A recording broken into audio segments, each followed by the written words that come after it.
పరిశుద్ధ గ్రంథంలోనికి వెళ్దాము. ఒక అత్యవసరమైన ప్రార్థన అవసరత ఉన్నది. సిస్టర్ రాజే, ఆమె ఆంధ్రాలో ఉంటుంది. ఆ సిస్టర్ వాళ్ళ కుమారుడు పేరు సత్విక్. అతను గత 7 నెలల నుండి స్కూల్కి వెళ్తలేడు. కారణము తనకు తీవ్రమైన కడుపు నొప్పి, అల్సర్తో బాధపడుతున్నాడు. పిల్లోడు 10th క్లాస్ చదువుతున్నాడు, కానీ పాపం 7 months నుండి స్కూల్కి వెళ్ళడం లేదు. ఆ నొప్పిని బట్టి అల్సర్తో బాధపడుతున్నాడు. దేవుడు అతనికి సంపూర్ణమైన స్వస్థత ఇవ్వాలని ప్రార్థన చేయండి. మరి మీ ప్రార్థనను జ్ఞాపకం చేసుకోనండి. ఎవరికైనా ఏదైనా ప్రార్థన వస్తుంటే మొదటిగా నేను ప్రార్థించి ఆ తర్వాత వాక్యంలోనికి వెళ్తాము. Just first I want to do the prayer. ఎవరికైనా ఏదైనా ప్రార్థన వస్తుంటే మీ చెయ్యి పైకెత్తవచ్చు. ఆమేన్. ఎవరికైనా ఏదైనా ప్రార్థన వస్తుంటే మీ చెయ్యి పైకెత్తవచ్చు. లైవ్ స్ట్రీమింగ్ చూస్తున్న వారిలో కూడా ఎవరికైనా ఏదైనా ప్రార్థన వస్తుంటే మీ చెయ్యి పైకెత్తవచ్చు. మహోన్నతుడా, సర్వోన్నతుడా, సర్వశక్తిమంతుడా, నీకు వందనాలు తండ్రి. నిన్న నేడు నిరంతరము ఒకటే రీతిగా ఉన్న మా యేసయ్య, నీకు కృతజ్ఞతాస్తుతులు చెల్లిస్తున్నాం. ఈ రాత్రి దేవా, మేము ఇప్పుడు పరలోకపు స్థలములలో ఉన్నాము ప్రభువా. మేము ఇప్పుడు ఇక్కడ సికింద్రాబాద్లో లేం ప్రభువా. క్రీస్తు యేసుతో పాటు పరలోకపు స్థలములలో ఉన్నాం ప్రభువా. ఇప్పుడు మా సహవాసము పరలోకపు స్థలములలో, అది మేము పూర్తిగా నమ్ముచున్నామయ్యా. నీ వాక్యం చెప్తుంది, అది మేము నమ్ముతున్నాము ఈరోజు. అందుకే ఇప్పుడు మరొకసారి నీ రక్తం క్రిందికి వచ్చి ప్రార్థిస్తున్నాం. ఇక్కడ ఎవరెవరు ఏ అవసరతలలో ఉన్నారో, ఎందుకు వాళ్ళు చేతులు పైకెత్తి ఉన్నారో, ఎత్తిన హస్తం క్రింద ఉన్న వినపములు ఏమిటో, అలానే లైవ్ స్ట్రీమింగ్ చూస్తూ కూడా ఎంతమంది అయితే చేతులు పైకెత్తారో అందరినీ ప్రభువా నీ రక్తం క్రిందికి తీసుకొస్తున్నా ప్రభువా. వారు ఏ సమస్యలలో ఉన్నా సరే, వారు ఏ రోగములతో వ్యాధులతో బాధపడుతున్నా సరే, వారు ఏ ఆర్థిక ఇబ్బందులతో బాధపడుతున్నా సరే, వాళ్ళు ప్రభువా ఒకవేళ వ్యక్తిగత జీవితంలో సమస్యలతో ఉండవచ్చు, కుటుంబ జీవితంలో సమస్యలతో ఉండవచ్చు, లేదా వాళ్ళ వృత్తిపరమైన జీవితము, వాళ్ళ ఉద్యోగాలు, వ్యాపారాలు, ఇలా ప్రతి దాంట్లో ఏదైనా సమస్యలు ఉండొచ్చు దేవా. సమస్య ఏదైనా కావచ్చు దేవా, పరిష్కారం ఒకటే అని అన్నాడు ప్రవక్త. బైబిల్ అదే చెప్తా ఉన్నది. అదే సిలువలో నువ్వు మా కొరకు చెందించిన రక్తమై ఉన్నది. అక్కడ మాకు పరిష్కారం ఇవ్వబడినది ప్రభువా. yes Lord, మాకు అన్ని పరిష్కారాలు అక్కడ దొరికినవి తండ్రి. అందుకే ప్రభువా, ఇప్పుడు నీ పిల్లలందరికీ నువ్వు విడుదల దయచేయి. ఈ రాత్రి వారి సమస్యల నుండి యేసుక్రీస్తుల విడుదల కలుగును గాక. ఈ రాత్రి వారి రోగముల వ్యాధుల నుండి యేసుక్రీస్తుల విడుదల కలుగును గాక. అతడు పొందిన దెబ్బల చేత మనకు స్వస్థత కలిగెను అని యెషయా 53:5 చెప్పినట్టుగా నీ పిల్లలు ఎవరెవరికైతే స్వస్థత కావాలో వారు కూడా ఇప్పుడు పొందుకుందురు కాక. సాత్విక్ అనే కుమారుని కోసం ప్రార్థిస్తున్నాం. ఆ యవనస్తుని కోసం ప్రార్థిస్తున్నామయ్యా. ఇప్పుడు 10th క్లాస్ చదువుతున్నాడు, కానీ తీవ్రమైన కడుపు నొప్పితో బాధపడుతున్నాడు. తన అల్సర్తో బాధపడుతున్నాడు, గ్యాస్ నొప్పితో బాధపడుతున్నాడు. గత 7 నెలల నుండి స్కూల్ కూడా వెళ్ళడం లేదు ప్రభువా. అతని పైన కనికరము చూపించు. సాత్విక్ని ముట్టి స్వస్థపరచు దేవా. సాత్విక్ పూర్తిగా విడుదల దయచేయి ప్రభువా. ప్రభువా, నువ్వు పొందిన దెబ్బల వలన, నువ్వు పొందిన గాయముల వలన ఇప్పుడు ఆ బిడ్డకు స్వస్థత కలిగిందని నమ్ముచున్నాను నేను. సంపూర్ణమైన స్వస్థతను దయచేయి, సంపూర్ణమైన విడుదలను వారికి దయచేయి. యేసుక్రీస్తు నామములో విడుదల కలుగును గాక. యేసుక్రీస్తు నామములో స్వస్థత వచ్చును గాక. నువ్వు విడుదల ఇచ్చినందుకు వందనాలు దేవా. నువ్వు స్వస్థపరిచినందుకు స్తోత్రం. తప్పకుండా బలహీనతల నుండి విడుదల దయచేయి. సంపూర్ణమైన స్వస్థత కుమారుడికి ఇవ్వు దేవా. అలా ఇంకెవరెవరు బలహీనంగా ఉన్నారు వాళ్ళందరినీ స్వస్థపరచు. మా మధ్యలో ఒక్క బలహీనుడు కూడా ఉండవద్దు ప్రభువా. ఈ కూటమైపోయే లోపటనే నీ పిల్లలందరూ స్వస్థత పొందుకోవాలి. లైవ్ స్ట్రీమింగ్ చూస్తున్న వాళ్ళు కూడా స్వస్థత పొందుకోవాలి ప్రభువా. ప్రతి ఒక్కరికి నువ్వు విడుదల ఇవ్వమని నీకు సమర్పించుకుంటూ యేసుక్రీస్తు నామములో ప్రార్థిస్తున్నాము. ఆమేన్, ఆమేన్. ఓకే, మనమందరము నిలబడి ఉండగా పరిశుద్ధ గ్రంథంలోనికి వెళ్దాం. Do you love the word of the lord? దేవుడి వాక్యమును మీరు ప్రేమిస్తున్నారా? ఓ ఐ లవ్ ఇట్. నాకైతే చాలా ఇష్టం. ఎందుకో తెలుసా? ఇదంతయు నా జీవిత ప్రణాళిక, విమోచన పథకం. నా గూర్చి దేవుడు జగత్పునాది వేయబడక మునిపే ఆయన మనస్సులోని వెనక భాగములో ఆయన ఏర్పాటు చేసుకున్న ఒక విమోచన పథకమై ఉన్నది ఇది. అలాంటి గొప్ప కృపను దేవుడు మనకి ఇచ్చాడు. అందును బట్టి దేవుడికి మహిమ కలుగును కాక. Okay, let's turn to the Bible. పరిశుద్ధ గ్రంథం వైపు దిగుదాం మనము. హెబ్రీయులకు రాసిన పత్రిక 11వ అధ్యాయము 1వ వచనం చదువుకుందాం. హెబ్రీయులకు రాసిన పత్రిక 11వ అధ్యాయము 1వ వచనం నుండి. విశ్వాసమనున్నది నిరీక్షించబడు వాటి యొక్క నిజస్వరూపమును, అదృశ్యమైనవి ఉన్నవనుటకు రుజువునై ఉన్నది. దానిని బట్టే పెద్దలు సాక్ష్యం పొందిరి. ప్రపంచములు ఏంటిది? ఇంగ్లీష్లో వరల్డ్స్ అని ఉంటుంది. ప్రపంచములు దేవుని వాక్యం వలన నిర్మాణమైనవనియు, అందును బట్టి దృశ్యమైనది కనబడు పదార్థములచే నిర్మింపబడలేదనియు విశ్వాసము చేత గ్రహించుకొనుచున్నాము. దేవుడి మాటలను దీవించును గాక. చిన్న ప్రార్థన చేసుకుందాం. ప్రభువా, చదవబడిన నీ వాక్యమును నువ్వు మాకు తెరవాలి ప్రభువా. ఎందుకంటే ఎందరో చదవగలరు, దీన్ని విద్యావంతులందరూ చదవగలరు, చదువుకునే ప్రతి ఒక్కరు చదవగలరు. కానీ ప్రభువా, ఆ చదవబడిన వాక్యమును దాన్ని తెరవగలిగిన శక్తి మాత్రము నీ పరిశుద్ధాత్మకు మాత్రమే ఉన్నది. నీ పరిశుద్ధాత్మనే మాకు తెరిచి మాకు అర్థమవునట్లుగా చేయును కాక. నీ పరిశుద్ధాత్మనే ఈ విషయాలు మాకు ప్రభువా గ్రహింపునిచ్చును కాక. ప్రభువా, మేము నమ్ముతున్నాం 1963లో ముద్రలు తెరవబడ్డాయని. గొర్రెపిల్ల ఆ బైబిల్ గ్రంథమునుకున్న 7 ముద్రలను పగలగొట్టి దాన్ని తెరిచాడు ప్రభువా. అవును, గొర్రెపిల్ల తెరిచాడు దాన్ని. కానీ ప్రభువా, ఈ రోజున గొర్రెపిల్ల తెరిచిన ఆ పుస్తకము మేమిప్పుడు ఇక్కడ చేతిలో పట్టుకొని ఉన్నాము. అయితే గొర్రెపిల్ల ఎలాగైతే ఆ గ్రంథాన్ని తెరిచాడో ఇప్పుడు మాకు కూడా తెరవాలి ప్రభువా. ప్రవక్తకి ఎలా తెరిచాడో, ఆది కాండం మొదలుకొని ప్రకటన గ్రంథం వరకు బైబిల్లో ఉన్న ప్రతి వాక్యాన్ని ఎలా ప్రతి పుస్తకమును ప్రవక్తకు తెరిచాడో, ఇప్పుడు అదే గొర్రెపిల్ల, అదే పరిశుద్ధ ఆత్మ మాకు కూడా ఇప్పుడు తెరవాలి ప్రభువా. అప్పుడే మేము ప్రవక్త ఏం చెప్పాడో గ్రహించగలుగుతాము. ఓ లార్డ్, ఎంతోమంది ప్రవక్త వర్తమానాలు చదువుతూ ఉంటారు, ప్రవక్త వర్తమానాలు వింటూ ఉంటారు. కానీ గొర్రెపిల్ల వాళ్ళకు తెరవకపోతే అది వాళ్ళకు అర్థం కాదు ప్రభువా. అందుకే ఈరోజు మేము నీ పైననే ఆధారపడుతున్నాం. ఓ, ఇక్కడ విద్యావంతులు బోధించడం వలన మాకు అర్థమే కావు ప్రభువా, లేకపోతే వేదాంత పండితులు బోధించడం వలన, థియాలజియన్స్ వేదాంత పండితులు, లేకపోతే ప్రభువా బాగా జ్ఞానం కలిగిన వాళ్ళు బోధించడం వలన మాకు అర్థం కాదు. కానీ మేము ఏదైతే ఈరోజు వర్తమానంలో వింటున్నామో అది పరిశుద్ధాత్మ మాకు అంతరంగ బోధకుడిగా ఉండి మాకు బయలుపరిస్తేనే తప్ప అవి మాకు అర్థం కావు ప్రభువా. అందుకే మాకు అంతరంగ బోధకుడిగా నువ్వు ఉండమని ప్రార్థిస్తున్నా. ఈ విషయాలు మాకు అర్థమవునట్లుగా చేయమని ప్రార్థిస్తున్నా. ఇక్కడ నిలబడి ప్రసంగిస్తున్న ప్రసంగికుల్లో ఏ పరిశుద్ధాత్మ ఉండి మాట్లాడుతున్నాడో వింటున్న వారిలో కూడా అదే పరిశుద్ధాత్మ ఉండి దాని అర్థమవునట్లుగా చేస్తాడని ప్రవక్త అన్నాడు. అందుకే బోధిస్తున్న నా పెదవులకు, అలానే ప్రభువా వినుచిన చెవులకు, హృదయములకు సున్నతిని దయచేదేవా, సున్నతిని దయచేయి. పరిశుద్ధాత్మే ఆ సున్నత అయి ఉన్నది. అందుకే నువ్వే మాట్లాడమని ప్రార్థిస్తున్నా ప్రభువా. నువ్వు మాట్లాడము దేవా, రంగం పైన నువ్వు నిలబడు ప్రభువా. ఇదిగో ఈ మర్తమైన శరీరాన్ని మరుగు చేసుకో ప్రభువా. నీవే మాట్లాడమని కోరుతూ నీకు సమర్పించుకుంటూ యేసుక్రీస్తు నామములో ప్రార్థిస్తున్నాము. ఆమేన్. దయచేసి కూర్చోండి, ప్లీజ్ బి సిట్ డౌన్.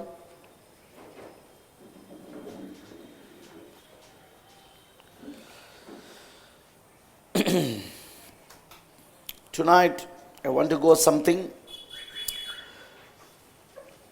ఈరోజు నేను ఒక చిన్న విషయాన్ని మాట్లాడగోరుతున్నాను.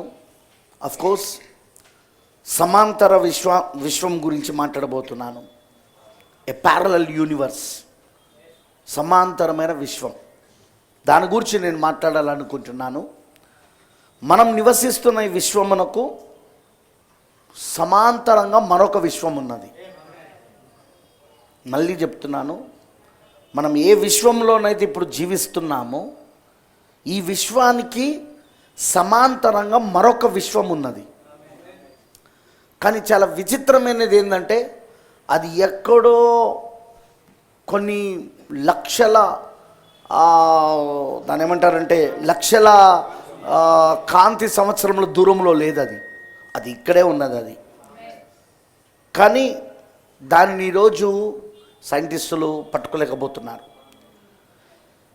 నిజం చెప్పాలంటే గమనించదగ్గ ఈ విశ్వానికి ఆవాల ఇతర విశ్వాలు కూడా ఉండవచ్చును అని శాస్త్రవేత్తలు ఒక సిద్ధాంతాన్ని కలిగి ఉన్నారు. దీనిని వారు మల్టీవర్స్ అని పిలుస్తారు. మల్టీవర్స్. దీనికి మనమున్న విశ్వానికే ఆవల ఇతర విశ్వాలు కూడా ఉన్నాయని, మనమున్న ఈ యొక్క యూనివర్స్కి ఇంకొక యూనివర్సెస్ ఉన్నాయని శాస్త్రవేత్తలు నమ్ముతున్నారు. ఒక సిద్ధాంతాన్ని వాళ్ళు కలిగి ఉన్నారు. దానికి వాళ్ళు మల్టీవర్స్ అని పిలుస్తారు. ఒకటి కంటే ఎక్కువ విశ్వాలతో కూడిన మల్టీవర్స్ అనేది కేవలం ఒక ఊహ మాత్రమే కావచ్చు. There is no proof for the సైంటిస్టులు ఇంతవరకు ఒక్క ప్రూఫ్ను కూడా కనుగొనలేకపోయారు.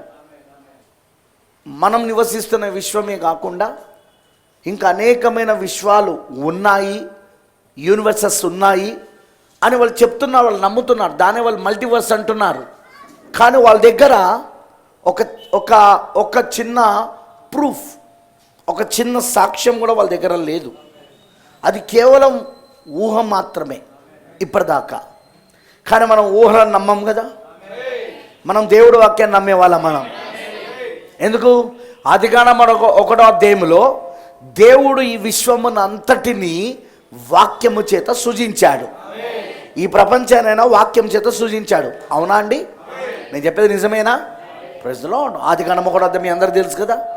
దేవుడు మొట్టమొదటిగా ఆదియందు దేవుడు భూమి ఆకాశములను సృజించెను. ఎలా? పలకబడిన మాట ద్వారా. ఈ పలకబడిన మాటయే పదార్థాన్ని సృజించింది. ఎందుకన్నా కనబడే పదార్థములతో తయారు చేయబడలేదు అది. ఈ బల్ల ఉందండి, కనబడిన పదార్థంతో తయారు చేయబడ్డది. కరెక్టేనా? ఈ బాటిల్ ఉన్నది, కనబడే ప్లాస్టిక్ కనబడుతుంది, కనబడే పదార్థము చేత ఇది తయారు చేయబడ్డది ఇది. కానీ ఈ విశ్వం అలా కాదు. నో, ఈ యూనివర్స్ అలా కాదు. మనం నివసిస్తున్న ఈ విశ్వము, ఈ ప్రపంచం ఏదైతే ఉందో అది పలకబడిన మాట ద్వారా. అందుకే ఇక్కడ అంటాడు ఆ పౌలు గారు, కనబడే పదార్థముల చేత నిర్మించబడలేదనియు. ఏంటండి? కనబడే పదార్థముల చేత నిర్మించబడలేదనియు మనం విశ్వాసము చేత గ్రహిస్తున్నాం మనం. మరి ఎలా సృజించబడింది?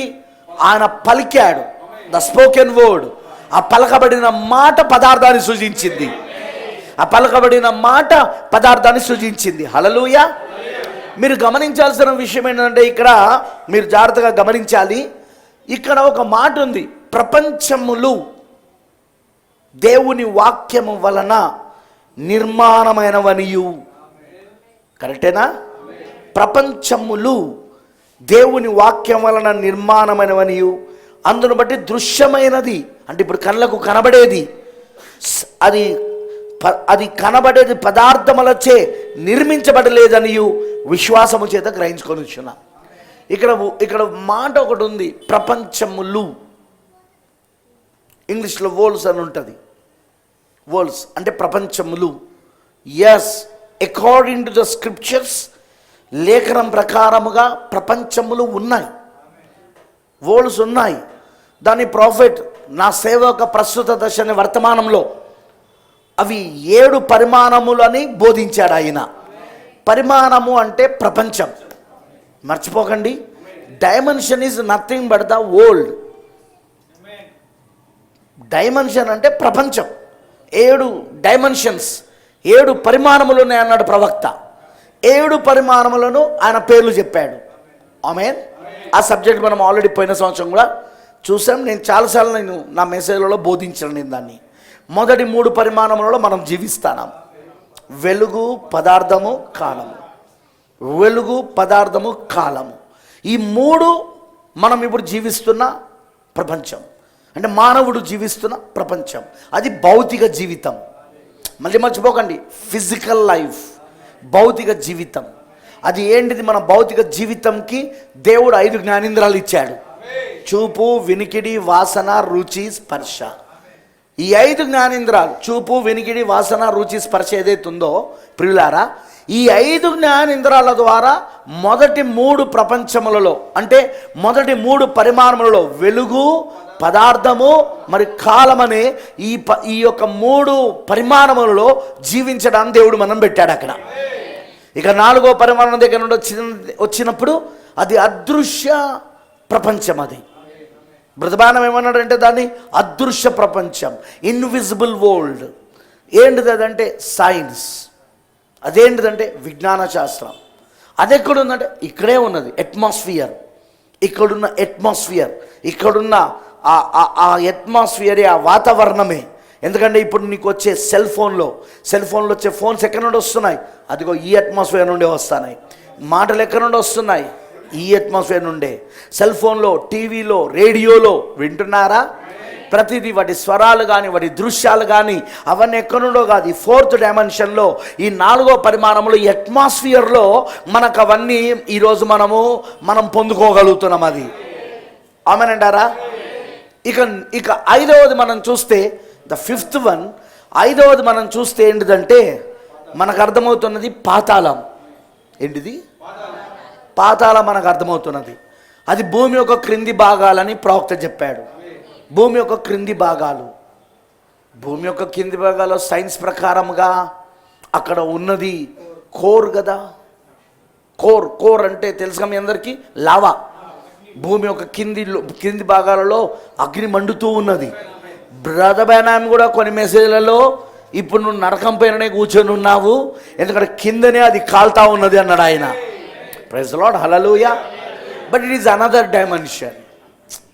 మనం అర్థం చేసుకోవాల్సింది ఏంటంటే మరొక ప్రపంచం. ఎలాగైతే ఇప్పుడు 4వ పరిమాణము ఇక్కడే ఉన్నా, చూడండి ఇప్పుడు ఇక్కడే అన్నీ ఉన్నాయి. ఇప్పుడు నువ్వు టీవీ ఆన్ చేసినావు అనుకో, నువ్వు ఏ ఛానల్ పెడితే ఆ ఛానల్లో ఏమొస్తూ ఉంటుంది? ఈ టీవీ ఛానల్లో వచ్చే ప్రసారాలన్నీ, ఆ బొమ్మలన్నీ ఇక్కడే ఉన్నాయి, వాటి స్వరాలన్నీ ఇక్కడే ఉన్నాయి. అవన్నీ ఇప్పుడు టీవీలో నువ్వు చూడగలుగుతూ ఉంటావు వాటిని. ఎందుకంటే ఇక్కడే ఉన్న 4వ పరిమాణంలోనే ఉన్న, ఈ వాతావరణంలోనే ఉన్న దృశ్యాలను, ఆ పటాలను, ఆ స్వరాలను, అవన్నిటిని కూడా టీవీ ద్వారా నీకు ప్రసరించబడుతున్నాయి. టీవీ ఎందుకు? ఇప్పుడు సెల్ ఫోన్ ద్వారా కూడా. కరెక్టేనా కాదా? నేను చెప్పే మీకు అర్థమవుతున్నదా? సో ఇది ఏంటిది? ఇక్కడే ఉన్నా మన కంటికి కనబడకపోవట్లేదు, మన చెవికి వినబడతలేదు. ఎందుకు? అది మరొక ప్రపంచంగా ఉన్నది. ఇప్పుడు అది మానవుడు తన తెలివితేటలతో, తన జ్ఞానముతో ఆ 4వ పరిమాణమును కనిపెట్టి, ఇప్పుడు ఆ 4వ పరిమాణము ద్వారా ఇప్పుడు మనకి ఏవైతే ప్రసారాలు కావాలో ఆ ప్రసారాలన్నీ కూడా తీసుకొని రాగలుగుతున్నాడు. మానవ జ్ఞానము, మానవ తెలివితేటలు, విజ్ఞాన శాస్త్రం. ఆమేన్. సేమ్ 5th డైమెన్షన్ కూడా అంతే. అది నీ కంటికి కనబడకపోవచ్చు, ఒకళ్ళు తవ్వుతే. భూమి కింది భాగాలకు తవ్వితే అది నీ కంటికి కనబడకపోవచ్చు, but it is another world. అది మరొక ప్రపంచమై ఉన్నది. అది అండర్ వరల్డ్. అది కింది లోకమై ఉన్నది. అది అండర్ వరల్డ్, కింది లోకం. అర్థమవుతుందా? అది పాతాళమై ఉన్నది, అది నరకమై ఉన్నది. అది నరకం అంటే మండడం కాదు. మళ్ళీ నరకం అంటే అక్కడ అగ్ని మండుతుంది కాదు అక్కడ. హల్లెలూయా. నరకం అంటే అది ఒక వేదనకరమైన స్థలమై ఉన్నది. అది బ్రదర్ బ్రానమ్ దాన్ని చాలా మెసేజ్లో ఏమని వివరించాడంటే అది అడుగు లేని అగాధమై ఉన్నది. బైబిల్ కూడా ఏమంటుందంటే బాటమ్లెస్ పిట్. బాటమ్లెస్ పిట్, అడుగు లేని అగాధం. అక్కడున్న ఆత్మలు ఎక్కడికో దిగజారిపోతున్నట్టుగా. ఎందుకంటే బ్రదర్ బ్రానమ్ కూడా ఆ అడుగులేని అగాధములోనికి, ఆ పాతాళంలోనికి, ఆ నరకములోనికి ఆయన వెళ్ళాడు. దేవుడు ఆయన తీసుకెళ్ళాడు. ఇప్పుడు చెరలోని ఆత్మలని మెసేజ్ చదవండి. ఆయన 5వ పరిమాణానికి వెళ్ళిన అనుభవము, 6వ పరిమాణమైన పరదేశికి వెళ్ళిన అనుభవము, ఇవి 2 వేర్వేరు ప్రపంచాలు. అర్థమవుతుందని అన్నది. సో 5వ పరిమాణము అదొక ప్రపంచం, అదొక పరిమాణం. అందులో అది పాతాళం, అది నరకం. ఆమెనంటారా? అది అడుగులేని అగాధమై ఉన్నది. అందులో ఒక వ్యక్తి పడితే అతను జారిపోతూనే ఉంటాడు. అదొక వేదనకరమైన స్థలం.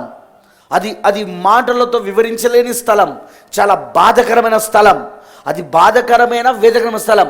మళ్ళీ అగ్నిగుండం కాదు అది, మళ్ళీ అగ్నిగుండం కాదు అది. అది అగ్నిగుండం కాదు, అది పాతాళం, అది నరకం. అది వింటున్నారా? హెల్, నరకం. అది ఆ నరకములో అది బాటమ్లెస్ పిట్, అంటే అడుగులేని అగాధముగా అది వేయబడి ఒక ఆత్మ అందులో పడినప్పుడు అడుగులేని అగాధముగా వెళ్ళిపోతూ ఉంటుంది. అదొక వేదనకరమైన స్థలము. ప్రవక్త అంటాడు, నా శత్రువు కూడా అక్కడికి వెళ్ళడానికి నేను ఇష్టపడతలేను అన్నాడు ఆయన. నా శత్రువు కూడా అక్కడికి వెళ్ళొద్దని నేను కోరుతున్నాను అన్నాడు ఆయన. అంతగా అది వేదనకరమైన స్థలం, అంతగా అది బాధించబడుతున్న స్థలం అని ప్రాఫెట్ చెప్పాడు అక్కడ. అది పాతాళం, 5వ పరిమాణం, అదొక ప్రపంచం. అమనంటారా? ఇక 6వ ప్రపంచానికి వచ్చినప్పుడు పరదేశి. టుడే నేను అదే చెప్పబోతున్నది. అఫ్ కోర్స్ దీన్ని వివరించడం కొంచెం కష్టమే, బట్ ఐ విల్ ట్రై, నేను ప్రయత్నిస్తాను. 6వ పరిమాణం దగ్గరకు వచ్చినప్పుడు అది పరదేశి. అది ఆశీర్వదించబడిన వాళ్ళు ఉన్న స్థలం, అది దీవించబడిన వాళ్ళు ఉన్న స్థలం. అది తర్వాత 7వ పరిమాణము పరలోకమై ఉన్నది. అక్కడ దేవుడు, దేవుని యొక్క దూతలు, కేరుబులు, శరాపులు ఉండే ప్రపంచం. అది 6వ పరిమాణము విశ్రాంతి స్థలం. పరిశుద్ధులు విశ్రాంతి తీసుకోవడం. వాళ్ళు మరణించినప్పుడు, క్రీస్తులో వాళ్ళు మృతి పొందినప్పుడు ఈ భౌతిక శరీరాన్ని, ఈ 3 పరిమాణాలకు సంబంధించిన వెలుగు, పదార్థం, కాలానికి సంబంధించిన ఈ మూడు పరిమాణాలకు సంబంధించిన శరీరాన్ని విడిచిపెట్టేసి వాళ్ళు ఇప్పుడు 6వ పరిమాణం విశ్రాంతి స్థలమై ఉన్న 6వ పరిమాణానికి వెళ్ళడానికి కావలసిన మరొక శరీరం, అదే అక్షయ శరీరం. ఇది క్షయమైన శరీరం అయితే అది అక్షయ శరీరం, ఇది మర్తమైన శరీరం అయితే అది అమర్తమైన శరీరం, ఇది రక్తమాంస శరీరం అయితే అది థియోఫనీ. అది థియోఫనీ అనగా వాక్య శరీరం, వాక్య దేహం. అమనంటారా? అది వాక్యము చేత సూచించబడింది. అది మరి ప్రాఫెట్ ఏమంటాడంటే, అది నువ్వు పుట్టకముందే, అంటే ఈ లోకంలో ఈ భౌతిక శరీరంలోనికి రాకముందే దేవుడు నీ థియోఫనీని అక్కడ పెట్టి ఉన్నాడు ఆయన. అమనంటారా? మనం ఆ థియోఫనీని బైపాస్ అయ్యి, ఆ థియోఫనీని దాటుకొని మనం రక్తమాంస శరీరంలోకి వచ్చామన్నాడు ప్రవక్త. అంటే మన థియోఫనీ అక్కడ ఆ 6వ పరిమాణములో ఎప్పటి నుండి ఉన్నది అంటే, జగత్తు పునాది వేయబడకము నుండే దేవుడు మన థియోఫనీని పరలోకములో ఉంచాడు. అందుకే కొరింథీ పత్రికలో పౌలు గారు అంటాడు, 1 కొరింథీ అనుకుంటా 5వ అధ్యాయం 1వ వచనంలో అంటాడు, భూమి మీద మన గుడారమైన ఈ నివాసము శిథిలమైపోయినను లేదా కరిగిపోయినను చేతి పని కాక దేవుని చేత కట్టబడినది నిత్యముదైన మరొక గుడారం మనకు పరలోకమందు ఉన్నది అన్నాడు. అది ఎప్పుడున్నది? అది జగత్తు పునాది వేయబడక మునిపే ఉన్నది. అది నీకు ఆయన ఆలోచన నుండి నువ్వు ఆ థియోఫనీని దాటుకొని, వింటున్నారా? ఆ థియోఫనీకి వెళ్ళాలి యాక్చువల్గా, కానీ ఆ థియోఫనీని దాటుకొని నువ్వు ఈ మానవ శరీరంలోకి వచ్చినావు. నువ్వు ఇది ఎందుకు? పరీక్షించబడడానికి. చాలాసార్లు ప్రసంగాల్లో చెప్పిన నేను, దేవుని కుమారుడిగా, దేవుని కుమార్తెగా నువ్వు రుజువు చేయబడాలి. అందుకోసం దేవుడు నీకు థియోఫనీని దాటుకొని ఈ రక్తమాంస శరీరం, శోధించబడగలిగిన రక్తమాంస శరీరం. థియోఫనీ శోధించబడదు. థియోఫనీ కాలానికి సంబంధించిన శరీరం కాదు. థియోఫనీలో ఎలాంటి రోగములు, వ్యాధులు, అనారోగ్యాలు, ఆకలి, దప్పిక, నిద్ర అలాంటివి ఏవి ఉండదు థియోఫనీలో. ఏది? అక్షయ శరీరంలా, అమర్త శరీరంలో. అందుకే దేవుడు నిన్ను పరీక్షించడానికి ఆయన ఏం చేశాడంటే, ఆయన ఆలోచనగా ఉన్న నిన్ను నేరుగా ఆయన ఈ రక్తమాంస శరీరము ఏదైతే శోధించబడగలదో, ఏదైతే ఆకలి దప్పికలతో కలిగి ఉన్నదో, ఏదైతే రోగములు, వ్యాధులకు గురవుతుందో, ఏదైతే శోధలకు గురవుతుందో ఆ శరీరంలోనికి నిన్ను పంపాడు ఆయన.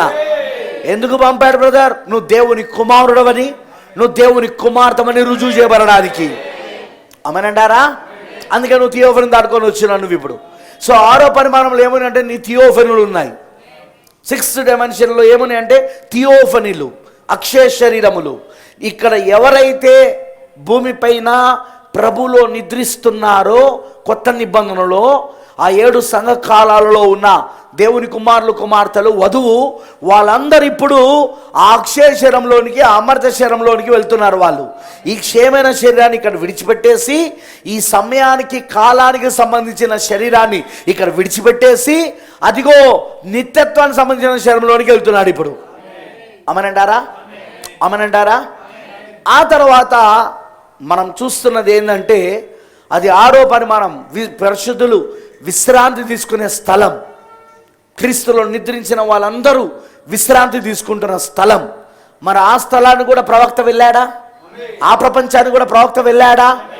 కాలమనే ఈ దేహాన్ని విడిచిపెట్టి, ఈ తెరను విడిచిపెట్టి, అదిగో నిత్యత్వమునకు సంబంధించిన థియోఫనులోనికి వెళ్ళి అక్కడున్న వాళ్ళందరినీ చూడగలిగాడు ఆయన. లక్షల మందిని ఆయన చూశాడు అక్కడ ఆయన. ప్రైజ్ లార్డ్, హల్లెలూయా, ఆమేనంటారా? నెక్స్ట్ ఇప్పుడు జాగ్రత్తగా మీరు వినాలని నేను చెప్పేది. ఆ తర్వాత 7వ పరిమాణం చూస్తే అది పరలోకమై ఉన్నది. అది దేవుడు మరి ఆయన దూతలు, మరి దేవుడు మరి ఆయన దూతలు, కెరూబులు, సెరాపులు వాళ్ళందరూ నివసించే ప్రదేశం.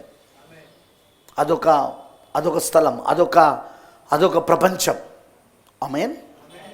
అందుకే ఇక్కడ బైబిల్ ఏమంటుందంటే, ప్రపంచములు దేవుని వాక్యం వలన నిర్మాణమైనవి.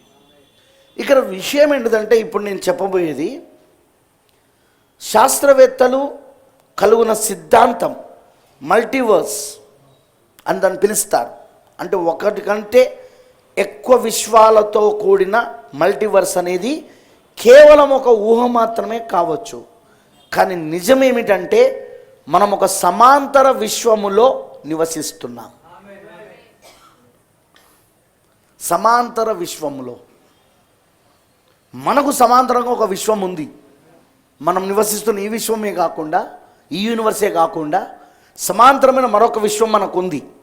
అక్కడ కనిపించని లోకం లేదా తదుపరి పరిమాణం మన సొంత విశ్వముతో సహజీవనం చేస్తుంది. ఆ కనిపించని విశ్వము, ఆ కనిపించని ఆ పరిమాణం ఏదైతే ఉందో, మనం ఇప్పుడు నివసిస్తున్న మన సొంత విశ్వంతో అది సహజీవనం చేస్తుంది. సమాంతర విశ్వం, అది ప్యారలల్ యూనివర్స్ అంటారు దాన్ని. ఆమేన్. మరి ఇది లేఖనానుసారమైనది మరియు సహజాతీతమైన అనుభవాల గురించి ప్రవక్త మనకు చెప్పిన విషయాలతో ఏకీభవిస్తుంది. ఇది లేఖనానుసారమైనది. ఎందుకంటే ఇక్కడ మనం హెబ్రీ 11వ అధ్యాయంలో చదివినాం ప్రపంచములు అనే మాట. కరెక్టేనా? ప్రపంచములు, వరల్డ్స్. దీనికి సమాంతరంగా మరొక ప్రపంచం కూడా ఉంది. ఆమేన్. ఓకే, ఇప్పుడు మనము దాన్ని జాగ్రత్తగా చూద్దాము.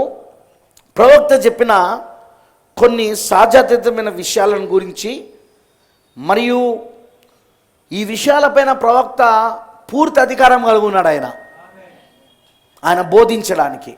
అందుకు కారణం ఏంటంటే, వాటిని ఆయన అనుభూతి చెందాడు. ఆయన he was been experienced that. ఆయన తన జీవితంలో ఆ సహజాతీతమైన విషయాలపైన ఇతర ఏ వ్యక్తి కన్నా ఆయనకు అధికారం ఉంది. ఎందుకంటే ప్రవక్త దేవుడు తన వరములకు సాక్ష్యం ఇచ్చుట 1952 జూలై 13, మెసేజ్ పేరు 1952 జూలై 13. అది దేవుడు తన వరములకు సాక్ష్యం ఇచ్చుట. ఇంగ్లీష్లో God testifying of his gifts అనే వర్తమానంలో ఆయన చెబుతూ తాను తన జీవితంలో ఎక్కువ భాగం ప్రపంచానికి ఏమాత్రము తెలియని మరొక పరిమాణంలో గడిపానని చెప్పారు. ఈ మెసేజ్లో ఆయన చెప్పాడు. చదువుతాను నేను కొటేషన్. ఆయన ఏం చెప్పాడంటే, తన జీవితంలో ప్రవక్త గారు చెప్తున్నాడు ఈ మాట, ఎక్కువ భాగము ఈ ప్రపంచానికి తెలియని మరొక పరిమాణంలో నేను జీవించానని ప్రవక్త చెప్పాడు. అంటే ప్రాఫెట్ గారు ఎక్స్పీరియన్స్ ఏంటిదంటే, ఆయన సహజాతీతమైన అనుభవం ఏంటిదంటే, ఆయన మనమున్న ఈ ప్రపంచంలో, ఈ భౌతిక ప్రపంచంలో మాత్రమే ఉండడం కాదు, దీంతో సమాంతరంగా ఉన్న మరొక విశ్వము, దీంతో కలిసి సహజీవనం చేస్తున్న మరొక విశ్వం ఏదైతే ఉందో, దాంట్లో కూడా ప్రవక్త తన జీవితంలో ఎక్కువ భాగాన్ని గడిపాడు ఆయన. అందుకే ఒక ప్రవక్త అనేవాడు 2 ప్రపంచములలో జీవిస్తాడు. అర్థమైందని అన్నది? ఎస్, ఒక ప్రవక్త అనేవాడు 2 ప్రపంచములలో జీవిస్తాడు. ఆమేన్. ఇప్పుడు ప్రవక్త ఏమంటున్నాడంటే తన యొక్క జీవితంలో ఎక్కువ భాగం ఈ ప్రపంచానికి తెలియని మరొక ప్రపంచం, ఈ ప్రపంచానికి తెలియని మరొక పరిమాణంలో నేను గడిపానని చెప్పాడు. మరి ప్రవక్త అంటున్నాడు, ఆయన అంటే ప్రవక్త గారి గురించి ఆయన ఆ ప్రకటనను ప్రభు పేరట చేశారు కాబట్టి అదృశ్య లోకం మరియు సమాంతర విశ్వం గురించి తను మాట్లాడుతున్నప్పుడు ఆయనకు ఖచ్చితమైన అవగాహన ఉంది. ప్రవక్త బ్రహ్మం గారు ఏదైనా చెప్పాడంటే దాని ఖచ్చితమైన అవగాహన లేకుండా ఆయన ఎప్పుడు చెప్పడు. ఆయన అది కూడా చెప్తాడు, ఖచ్చితమైన అవగాహన లేకుండా నేను ఏది బోధించను, ఏది చెప్పనంటాడు ఆయన. ప్రైజ్ ది లార్డ్, హల్లెలూయా. ఇప్పుడు దాని గురించి ఆయన ఎక్కడ చెప్పాడంటే దేవుడు తన వరములకు సాక్ష్యం ఇచ్చుట 1952 జూలై 13న చెప్పిన మెసేజ్, పారాగ్రాఫ్ 30 పారాగ్రాఫ్. ఇప్పుడు నేను మీ డాక్టర్ మీ శరీరం గురించి, మీ అనాటమీ అంటే శరీర నిర్మాణం గురించి మీకు చెప్పగలడు. అఫ్కోర్స్ మన డాక్టర్లు మన అనాటమీ అంటే మన శరీర నిర్మాణం, మన శరీర భాగాలు అవన్నీ చెప్పగలడు డాక్టర్. కానీ నేను ఇక్కడ ఉన్నది నా పని అంతా ఆత్మల లోకానికి సంబంధించినది. ప్రొఫెసర్ అంటున్నాడు డాక్టర్ అయితే అనాటమీ అంటే శరీర నిర్మాణం గురించి చెప్తాడు. గుండె, తర్వాత ఊపిరితిత్తులు, తర్వాత మెదడు, ఆ తర్వాత కిడ్నీలు, ఆ తర్వాత లివరు, వీటి గురించి వాళ్ళు శరీర నిర్మాణం అనాటమీ గురించి మాట్లాడతారు. కానీ ప్రవక్త అంటున్నాడు నా పని అంతా ఆత్మల లోకానికి సంబంధించినది. నా జీవితంలో ఎక్కువ భాగం నేను అక్కడే గడుపుతాను. ప్రవక్త అంటాడు నా జీవితంలో ఎక్కువ భాగం నేను అక్కడే, ఎక్కడ? ఆత్మల లోకంలా, మరొక విశ్వంలా, మరొక ప్రపంచంలా. అమనంటారా? నా జీవితంలో ఎక్కువ భాగం నేను అక్కడే గడుపుతాను. అది లోకానికి ఏమాత్రము తెలియని మరొక పరిమాణం. అది లోకానికి ఏమాత్రము తెలియని మరొక పరిమాణం, డైమెన్షన్. నేను ఈ మాటను ప్రభువు నామమున పలుకుతున్నాను. నేను ఈ మాటను ప్రభు నామమున పలుకుతున్నాను. ఇది వారికి ఇది అర్థం కాదు. దీనిని వివరించడానికి ప్రయత్నించవలసిన అవసరమూ లేదు. ఎందుకంటే దీనిని వివరించడానికి మార్గమే లేదు. నో సార్, దాన్ని వివరించడం ఎవరి వల్ల కాదు. ఓన్లీ కేవలము ఆ సూపర్ న్యాచురల్ ఎక్స్పీరియన్స్, ఆ సహజాతీతమైన అనుభవం వస్తేనే తప్ప నీకు అది అర్థం కాదు. అది అర్థమైందని చెప్పింది. మనము ప్రవక్త అంటున్నాడు దీన్ని వివరించేంత అవసరమూ లేదు, ఎందుకంటే దీన్ని వివరించడానికి మార్గమే లేదు అసలు. కానీ ఆయన జీవితంలో ఆయన ఎక్కువగా ఎక్కడ సమయాన్ని గడుపుతున్నాడంటే ఆత్మల లోకంలో. ఆమెనంటారా? ఏంటిది ఆ లోకం అంటే దీనికి సమాంతరంగా ఉన్న మరొక విశ్వం అది. అలానే ఫిబ్రవరి 20, 1956 నాడు విశ్వాసం కొరకు పోరాడటం, contending for the faith, message పేరు కంటెండింగ్ ఫర్ ద ఫేత్, విశ్వాసం కొరకు పోరాటం అనే వర్తమానంలో ప్రార్థన మరియు వివేచన సమయంలో ఆయన ప్రేక్షకులతో అంటే జనసమూహంతో మాట్లాడుతూ తాను వారి ముందు నిలబడి ఉన్న ఆ క్షణంలోనే ఆత్మల లోకములోని మరొక పరిమాణంలో నివసిస్తున్నానని చెప్పారు. ఈ మెసేజ్లో ఆయనకు అనుభవం ఏంటో తెలుసా? ప్రార్థన సమయంలో వాక్యం అంతా చెప్పేశాడు. విశ్వాసం కొరకు పోరాడడం అనే వర్తమానం చెప్పాడు. చెప్పిన తర్వాత ప్రార్థన మరియు వివేచన తెలుసుగా. లాస్ట్గా ఆయన ఏం చేస్తాడైనా? ప్రార్థన, తర్వాత వివేచన, హృదయ రహస్యాలు బయలుపరచడం, ఎవరు ఎక్కడి నుండి వచ్చారు, ఎవరేం ప్రాబ్లంతో ఉన్నారు, అవన్నీ దేవుడు ఆయనకు బయలుపరిచేవాడు. అమనంటారా? ఈ మెసేజ్లో ఆయన ఏం చేశాడంటే ఆ ప్రార్థన మరియు వివేచన సమయంలో ఆయన ఆ ప్రేక్షకులతో మాట్లాడుతూ తాను వారి ముందు నిలబడి ఉన్న ఆ క్షణంలోనే ఆత్మల లోకంలోని మరొక పరిమాణంలో నివసిస్తున్నానని చెప్పాడు. చూద్దాం ఇప్పుడు ఆ కొటేషన్. అదే విశ్వాసం కొరకు పోరాడడం, కంటెండింగ్ ఫర్ ద ఫేత్. 1956 1956 ఇది 1956లో ప్రవక్త చెప్పాడు. ఇది ఫిబ్రవరి 20వ తారీఖున. ఇందులో ఆయన ఏమని చెప్తున్నాడో ఒకసారి చూడండి. 166వ పారాగ్రాఫ్, 166, 166. ఇప్పుడు చూడండి, మీ జీవితంలో బహుశా మీరు ఇప్పుడు ఉన్నంత సమీపంగా ఎప్పుడూ ఉండి ఉండరు. ఇప్పుడు ఈ సభికులకు మరియు మీ స్నేహితులకు తెలియజేయడానికి నేను చెప్తున్నాను. మీరు ఇప్పుడు ఎక్కడైతే నిలబడి ఉన్నారో అక్కడే మీ చుట్టూ ఒక నిజమైన, వినమ్రమైన, మధురమైన అనుభూతి ఆవరించి ఉంది. ప్రొఫెట్ అంటున్నాడు, ఆ సమయంలో అక్కడ ఎవరైతే ఉన్నారో వాళ్ళతో మాట్లాడుతూ, మీరు ఎక్కడైతే ఇప్పుడు నిలబడి ఉన్నారో అక్కడ మీ చుట్టూ ఒక నిజమైన, వినమ్రమైన, మధురమైన అనుభూతి ఆవరించింది. అవును కదా? ఏదో ఒకటి మీకు దగ్గరగా ఉన్నట్లుగా ఉంది. అంటే ఆయన ప్రసన్నత అలా ఉంటుందన్నమాట. దేవుని ప్రసన్నత ఏదో ఒకటి మీకు దగ్గరగా ఉన్నట్లుగా ఉంది. అది మీ సహోదరుడు కాదు. ఏదో దగ్గరగా ఉన్నది ఏదైతే ఉందో ఆ అనుభూతి చెందుతున్నారుగా, ఒక మధురమైన అనుభూతి, అది మీ సహోదరుడు కాదు. కానీ ఏదో ఒక సహజాతీతమైన శక్తి, సూపర్ న్యాచురల్ పవర్, ఏదో ఒక సహజాతీతమైన శక్తి. అది నిజమైతే మీ చేతిని పైకెత్తండి. అక్కడ ఉన్న వాళ్ళతో అంటున్నాడు, అది నిజమైతే మీ చేతిని పైకెత్తండి. చూసారా, అది ప్రభు ఒక దూత. మీకు ఎవరికైనా ఈ అనుభవాలు ఉన్నాయా? సహజాతీతమైన దేవుని శక్తి. నువ్వు వర్తమానం వింటున్నప్పుడు, బైబిల్ని ధ్యానిస్తున్నప్పుడు, ప్రార్థన చేస్తున్నప్పుడు, లేదా చర్చిలో ఉన్న పాటలు పాడుతున్నప్పుడు ఏదో నీ పక్కకు ఉన్నట్టుగా, మరియు ఆ సహజాతమైన శక్తి నీ పక్కనే ఉన్నట్టుగా, నిన్ను ఆవరించి ఉన్నట్టుగా, ఆవరించి ఉండడం వలన నీకు ఒక సహజాతీతమైన అనుభవం, ఒక మధురమైన, వినమ్రమైన అనుభవం, ఒక మధురమైన అనుభవం. అది దాన్ని నువ్వు మాటలతో వివరించలేవు నువ్వు దాన్ని. అలాంటి ఒక అనుభవం ఎప్పుడైనా మీరు చూసారా? నేను చూశాను. నా జీవితంలో నేను చూశాను ఎన్నోసార్లు. ఇప్పటికీ చూస్తూనే ఉన్నా. Still I experience that supernatural power, అసాధ్యాతీతమైన శక్తి. నేను దాన్ని అనుభవిస్తూ ఉంటాను. ఎన్నోసార్లు దూత నా పక్కన ఉండడం నేను గమనించిన. కళ్ళతో నేను చూడలేదు, మళ్ళీ అపార్థం చేసుకోకండి. ప్రభు ఒక దూత నేను కళ్ళతో చూడలేదు, కానీ ఏదో నా చుట్టూ ఉన్నది మాత్రం నాకు తెలుసు.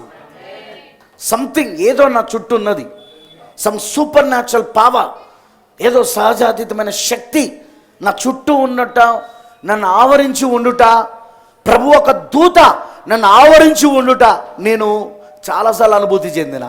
మరి బైబిల్ ఏమంటుందో తెలుసా?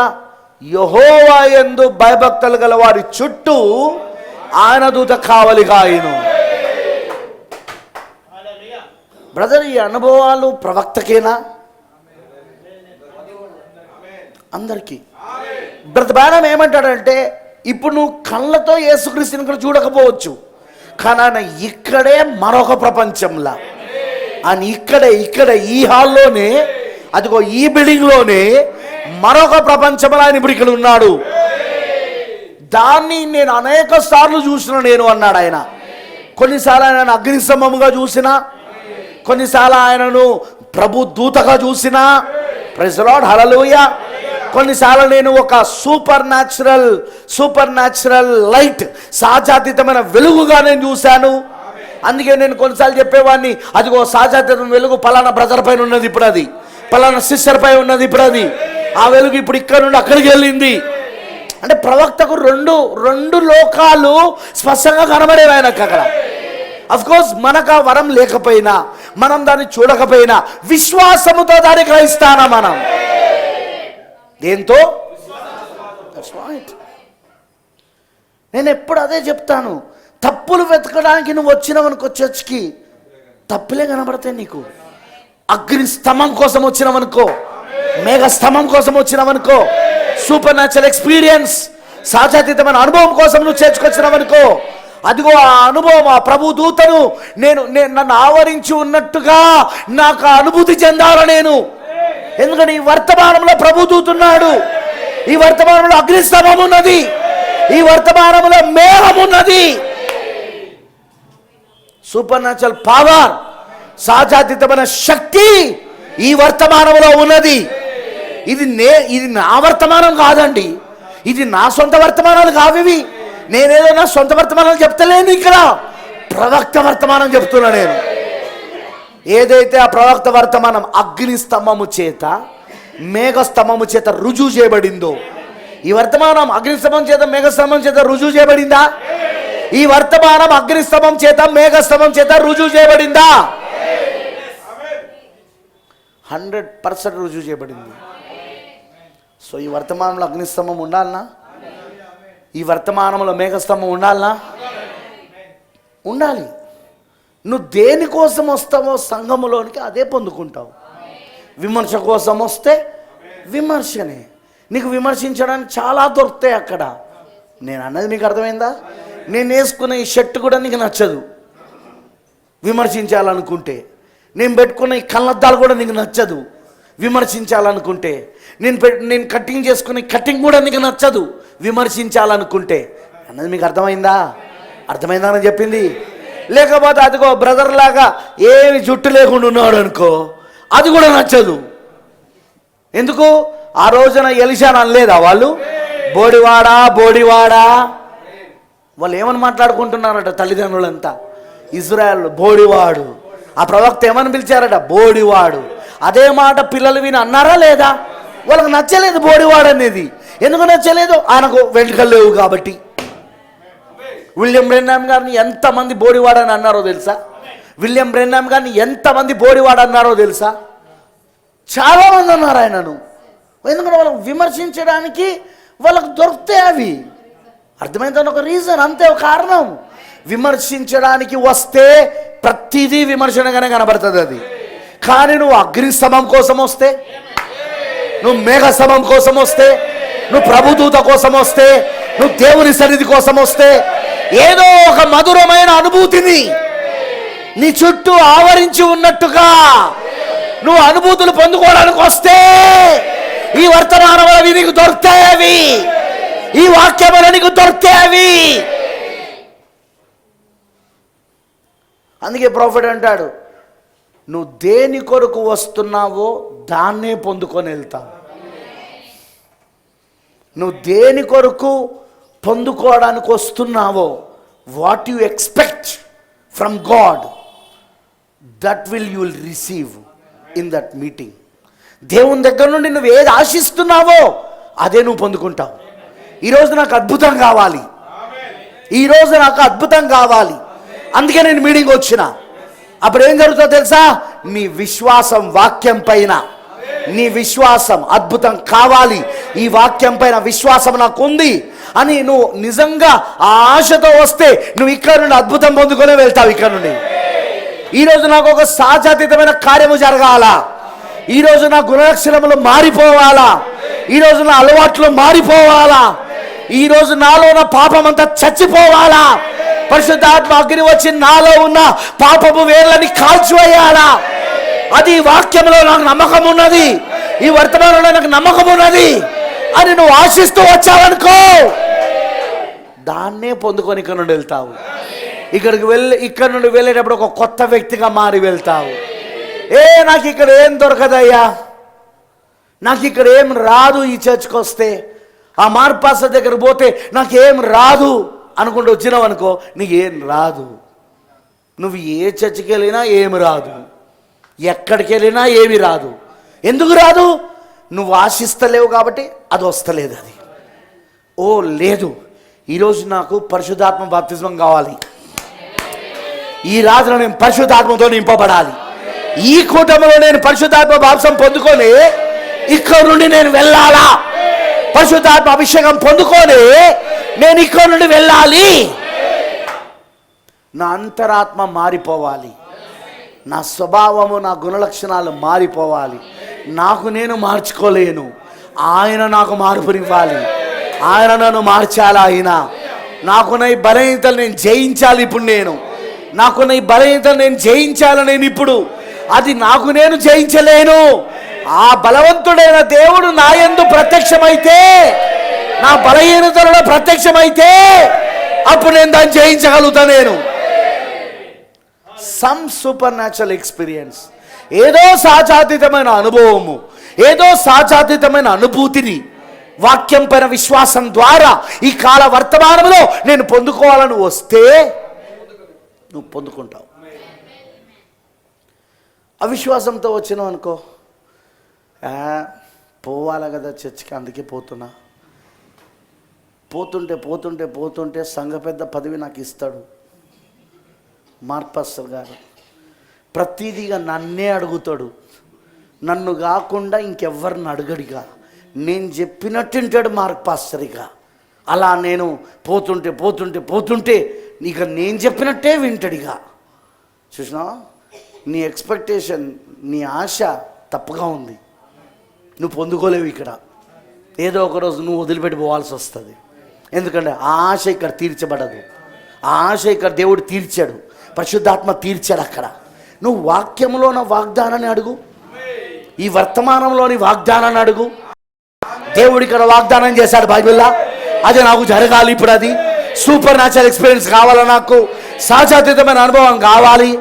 నేను మొన్న ఒక మెసేజ్ చెప్పాను, అసాధారణమైన దేవుడు అసాధారణమైన పరిస్థితులలో అసాధారణమైన కార్యాలు జరిగిస్తాడు ఆయన. బాబు, మన దేవుడు సాధారణమైన దేవుడు కాదు, ఆయన అసాధారణమైన దేవుడు. అందుకే ఆయన కార్యాలు కూడా అసాధారణంగా ఉంటాయి. ఆయన కార్యాలు చేసేటప్పుడు, అసాధారణమైన కార్యాలు చేసేటప్పుడు ఆయన ఎలాంటి పరిస్థితులు తీసుకుంటాడు తెలుసా? అసాధారణమైన పరిస్థితులు తీసుకుంటాడు ఆయన. విచిత్రం ఏంటో తెలుసా? నేను దానికోసం ఎగ్జాంపుల్ చెప్పిన. ఆయన ఏమని చెప్పాడు? ఆయన ఎవరికి? మా యోషువాకి ఇప్పుడు ఇశ్రాయేలులను ఆ యోర్దాను నది దాటించమన్నాడు. ఎప్పుడు? మంచి గట్లు దాటుకొని పారుతున్న సమయంలో. యోర్దాను నది దాని గట్లు దాటుకొని వరదలు, దాని చుట్టుపక్కల ఉన్న ప్రాంతాలన్నీ వరదలతో నింపి కొడుతూ పోతున్న సమయంలో ఇప్పుడు బయలుదేరమన్నాడు ఆయన. దాన్ని దాటమన్నాడు. ఏంది? అసాధారణమైన సమయంలో దేవుడు వెళ్ళడం ఏంటి? అరే, అది ఒక చిన్న పాయగా మారింది అక బొమ్మని చెప్పాలి. కానీ ఇదేంది? ఇప్పుడు గట్లు దాటుకొని అది పారుతుంటే యోర్దాను నది అప్పుడు వెళ్ళమంటే, అవును, దేవుడు అసాధారణమైన దేవుడు ఆయన. రెండవది, ఆయన ఎంచుకునే సమయం కూడా అసాధారణమైన సమయమై ఉన్నది. ఆయన చేసే కార్యాలన్నీ అసాధారణమైన కార్యాలు. అందుకే వాళ్ళు ఎప్పుడైతే యోషువా అదిగో వాక్యాన్ని ముందు పెట్టాడు, అక్కడున్న లేవీల యొక్క భుజముల పైన మందస్సమును పెట్టాడు. మందస్సమును వాళ్ళు మోయమని చెప్పాడు. కరెక్టేనా? లేవీల యొక్క భుజముల పైన కరెక్టేనా? ఆ యాజకుల భుజముల పైన కరెక్టేనా? ఏంటిది? ఆ మందస్సంలో ఏముంది? వాక్యం ఉన్నది. వాళ్ళు ఎప్పుడైతే ఆ వాక్యాన్ని వాళ్ళ హృదయానికి దగ్గరగా ఉన్న ఆ మందసం పైన వాళ్ళు మోసుకుంటూ, హృదయానికి దగ్గరగా వాళ్ళు మోసుకుంటూ వాళ్ళ పాదాలు ఎప్పుడైతే ఆ నీళ్లను తాకినాయో అసలు పారడమే ఆగిపోయింది. నది పారడమే ఆగిపోయింది. ఎక్కడి నుండి అయితే ప్రారంభమవుతుందో అక్కడి నుండి పారడం ఆగిపోయి ఇది రెండుగా చీలిపోయి ఏకరాశులుగా నిలబడ్డాయి అక్కడ. వండర్ఫుల్. అసాధారణమైన దేవుడు అసాధారణమైన కార్యాన్ని అసాధారణమైన సమయంలో జరిగిస్తాడు. ఆమేనంటారా? ఎప్పుడైనా గుర్తుంచుకోనండి, you need an experience with God. దేవునితో నీకు ఒక అనుభూతి ఉండాలి. దేవునితో నువ్వు ప్రతిసారి ప్రార్థన చేసినప్పుడల్లా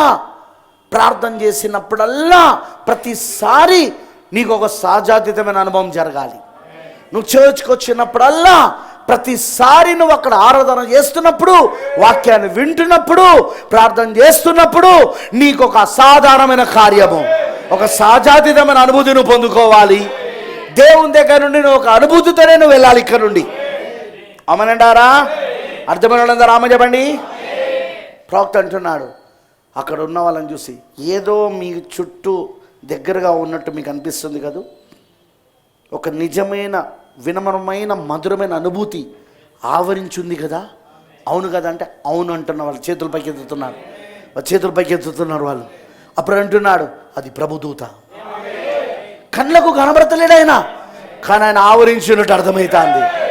అది అగ్నిస్తంభం. అది చాలాసార్లు ఆ ప్రభుదూత అగ్నిస్తంభంలా కనబడ్డాడు, చాలాసార్లు ఆ ప్రభుదూత వెలుగుగా కనబడ్డాడు. ప్రైజ్ ది లార్డ్, హల్లెలూయా. నేను ఇదివరకు చెప్పినట్టు అది యేసు క్రీస్తు తనను తాను ప్రత్యక్షపరచుకునే వివిధ విధాలు అయి ఉన్నాయి అవి. ఆయన వివిధ విధములుగా ఆయన తనను తాను ప్రత్యక్షపరచుకుంటాడు. కొన్నిసార్లు అగ్నిస్తంభముగా, కొన్నిసార్లు ప్రభుదూతగా, కొన్నిసార్లు యేసుక్రీస్తుగా, కొన్నిసార్లు అక్కడ మిఖాయేలుగా. అర్థమైందా? ఇవన్నీ ఆయన ప్రత్యక్షతలు. దేవుడు తనను తాను ప్రత్యక్షపరచుకున్న విధానం. ప్రవక్త అంటున్నాడు అది ప్రభు ఒక దూత. చూడండి, నేను ఇప్పుడు మరొక పరిమాణంలో ఒక ఆత్మలోకములో నివసిస్తున్నాను. ప్రవక్త అంటున్నాడు నేను ఇప్పుడు మరొక పరిమాణంలో అంటే మరొక ప్రపంచంలో మరొక ఆత్మలోకములో నేను నివసిస్తున్నాను. ఈ అభిషేకం ఉండగానే ఇప్పుడు నేను మీకోసం ప్రార్థన చేయాలనుకుంటున్నాను. ఇప్పుడు నేను అడుగుతున్న ప్రశ్న, నిజంగా ఇప్పుడు మరొక ప్రపంచం ఇక్కడ ఉందా, లేదా ప్రవక్తతోనే ముగించబడిందా? 1965లోనే ముగించబడిందా? ఇప్పటికీ ఈ వర్తమానం నమ్ముతున్న వధువు, మళ్ళీ మనకు వేరే వర్తమానం లేదండి. ఏది ప్రవక్త చెప్పాడో ఆ ప్రవక్త వర్తమానాన్ని నమ్ముతున్న వధువుకి ఇప్పటికీ అనుభూతులు జరుగుతాయా? ఇప్పటికీ ఆ సూపర్ న్యాచురల్ ఎక్స్పీరియన్సెస్, ఆ సహజాతీతమైన అనుభవాలు పొందుకోగలుగుతారా? హెబ్రీ 13:8 ప్రకారముగా యేసుక్రీస్తు నిన్న నేడు నిరంతరము ఒకటే రీతిగా ఉన్నాడు. అవును, ఆయన మారని వాడై ఉన్నాడు. ఆయన యుగ యుగములు ఒకటే రీతిగా ఉన్నాడు ఆయన. సో ఇప్పటికీ జరగాలనా లేదా అవి? కానీ నీ దగ్గర అలాంటి విశ్వాసం ఉండాలి. ఎందుకంటే ఇవన్నీ పొందుకునే విధానం విశ్వాసం మాత్రమే. ఓన్లీ బై ఫెయిత్, విశ్వాసం ద్వారా, వాక్యం పైన విశ్వాసం ద్వారా. మళ్ళీ విశ్వాసం దేనిపైన? సంఘం పైన కాదు. విశ్వాసం దేనిపైన? పాస్టర్ పైన కాదు. విశ్వాసం దేనిపైన? ఫలానా వ్యక్తి పైన కాదు. మరి విశ్వాసం దేనిపైన? వాక్యం పైన. నువ్వు వాక్యం పైన విశ్వాసం ఉంచినప్పుడు ఖచ్చితంగా వీటిని నువ్వు పొందుకోగలుగుతావు. ఎందుకంటే ఆయన నిన్న నేడు నిరంతరం ఒకటే రీతిగా ఉన్నాడు. ఆయన మారని వాడు అయి ఉన్నాడు. ఆయన ఈరోజు కూడా ఆయన చేయగలడు. ఆయన అంతే. నీకు కావాల్సింది ఏంటంటే విశ్వాసం. అమనంటారా? బ్రతమానం ఏమంటాడంటే మెసేజ్లో,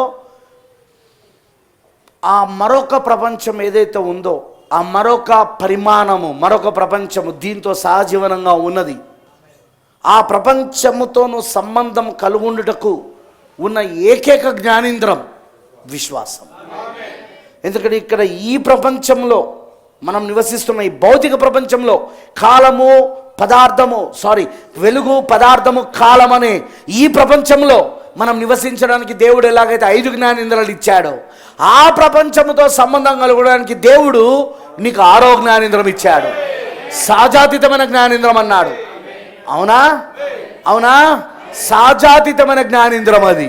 హల్లెలూయా. సూపర్ సెన్స్, దివ్యమైన జ్ఞానేంద్రము. ఆమేన్. అద్భుతమైన జ్ఞానేంద్రము, అతీతమైన జ్ఞానేంద్రము, దివ్యమైన జ్ఞానేంద్రము. అదే 6వ జ్ఞానేంద్రము, అదే విశ్వాసం. దేనిపైన విశ్వాసం బ్రదర్? సంఘం పైన కాదు, పలానా పాస్టర్ పైన కాదు, పలానా సంఘం, మా సంఘంలో ఇంతమంది ఉన్నారు, ఇన్ని వేల మంది ఉన్నారు, వాళ్ళు కాదు. మా పాస్టర్ గారు ఇంత పెద్దోడు, మా పాస్టర్ గారు ఇంత సీనియర్, మా పాస్టర్ ఇట్లా, మా పాస్టర్ ఇట్లా, అది కాదు. కేవలం 6th సెన్స్. దేనిపైన విశ్వాసం ఉంచాలంటే 6వ జ్ఞానేంద్రము, అది దేనిపైన విశ్వాసం ఉంచాలంటే వాక్యం పైన. ఎన్నడూ మారని దేవుడు వాక్యం పైన, నిన్న నేడు నిరంతరం ఒకటే రీతిగా వాక్యం పైన. ఆ వాక్యం పైన విశ్వాసం ద్వారానే నువ్వు ఆ ప్రపంచముతో సంబంధం కలిగి ఉండగలుగుతావు. ఆ ప్రపంచంలో జీవించాలంటే, ఆ ప్రపంచంలో, ఆ పరిమాణంలో, ఈ విశ్వమునకు సహజీవనంగా ఉన్న మరొక విశ్వం, ఈ విశ్వమునకు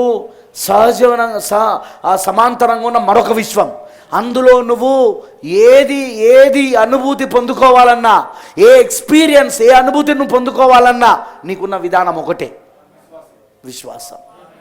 ఫేత్, బై ఫేత్. అందుకే ఈ 11వ అధ్యాయంలో మొత్తము విశ్వాసము ద్వారా వాళ్ళు సాక్ష్యములు పొందుకున్నారని. ఏది పాత నిబంధనలో ఉన్న పరిశుద్ధులు, ప్రవక్తలు, విశ్వాసురాళ్ళు అందరూ కూడా, విశ్వాస స్త్రీలు కూడా ఉన్నారు అక్కడ. వాళ్ళందరూ కూడా విశ్వాసం ద్వారా సాక్ష్యం పొందారు వాళ్ళు అక్కడ. మరి నువ్వు నేను కూడా ఎలా పొందుకోవాలి? విశ్వాసం ద్వారానే, వాక్యం పైన విశ్వాసం ద్వారా. నెక్స్ట్ ప్రవక్త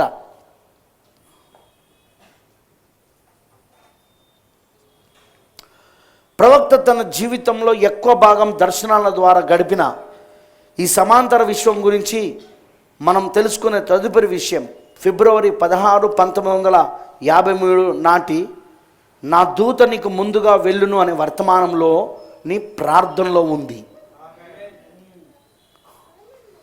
మెసేజ్ పేరు my angel shall go before the. నా దూత నీకు ముందుగా వెళ్ళును.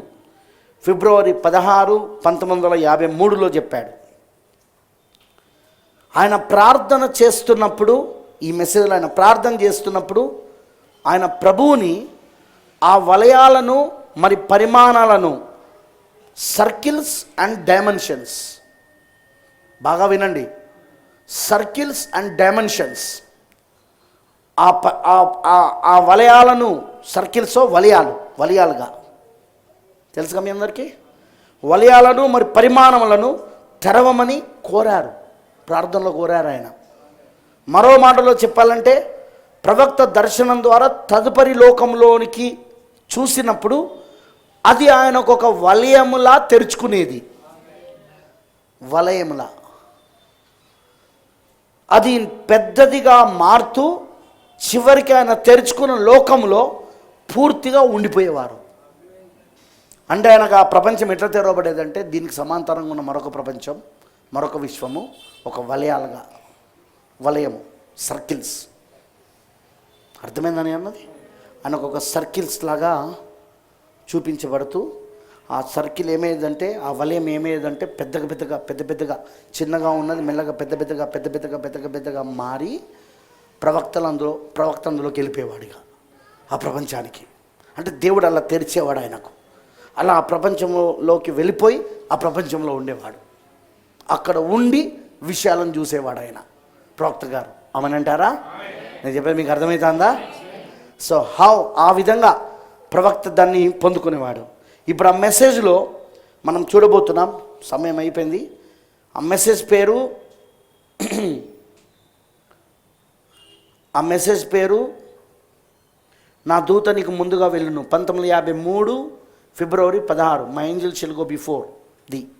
47వ పారాగ్రాఫ్ ప్రార్థన చేస్తున్నాడు. ఇక్కడ ప్రార్థనలు అన్నమాట. ఇప్పుడు తండ్రి, ఈ రాత్రి నువ్వు ఆ తెరను కొంచెం వెనక్కు లాగమని మేము ప్రార్థిస్తున్నాం. ప్రభువా, అక్కడున్న వలయాలను మరి పరిమాణములను మా కోసం తెరవండి. మీకు అర్థమైందా? అక్కడున్న వలయాలను, సర్కిల్స్ మరియు పరిమాణములు, డైమెన్షన్స్ మా కోసం తెరవండి. తద్వారా ఆ గొప్ప పరిశుద్ధాత్మ ఈ రాత్రి ప్రతి హృదయాన్ని విశ్వాసంతో నింపునుగాక. ఈ రాత్రి మేము ఈ భవనం నుండి బయటికి వెళ్ళేటప్పుడు మా మధ్య ఒక్కరు కూడా బలహీనంగా ఉండకూడదు. మేమెంతో సంతోషిస్తూ ఆనందంగా స్వస్థత పొంది ఆత్మతో నింపబడి బయటికి వెళ్ళాలి. ప్రభువా, ఈ నగరంలో ఒక పాతకాలపు ఉద్యమం ప్రారంభమై ఇది నగరమంతటా వ్యాపించును గాక. తండ్రి, దీనిని మాకు దయచేయండి. మరి అనేకులు రక్షించబడుదురు గాక. క్రీస్తు నామములో వేడుకుంటున్నాము, ఆమేన్. ప్రవక్త ఏమని ప్రార్థన చేస్తున్నాడు? ఇప్పుడు ఆ ప్రపంచాన్ని ఎట్లా తెరవమంటున్నాడు? వలయాలను, అక్కడ ఉన్న వలయాలను, సర్కిల్స్ మరియు డైమెన్షన్స్, పరిమాణములను మా కోసం తెరవండి. ప్రాఫిట్ ఎలా అందులోకి వెళ్ళేవాడంటే ఆయనకు మొదటిగా ఒక చిన్న వలయముగా ప్రారంభమయ్యేది. దేవుడు ఆయనకు చూపించేవాడు. ఆ చిన్న వలయము మెల్లమెల్లగా పెద్దదిగా మారి, ఆ సర్కిల్ పెద్దదిగా మారి ఆయన అందులోనికి వెళ్ళేవాడు. మీకు అర్థమైందా నేను చెప్పింది? ఓకే, ఆమేన్, హల్లెలూయా, ఆమేన్ అంటారా? ఇప్పుడు ఇంకొక మెసేజ్ ఉంది. అది ఆగస్టు 22, 1965 నాటి Christ is revealed in his own word క్రీస్తు తన సొంత వాక్యం ముందు బయలుపరచబడ్డాడనే వర్తమానంలో మనం ప్రవక్త నుండి మనం మరొక విషయం నేర్చుకుంటాం. మనం పరలోకానికి వెళ్ళినప్పుడు ఎక్కడికో ఎగిరిపోము.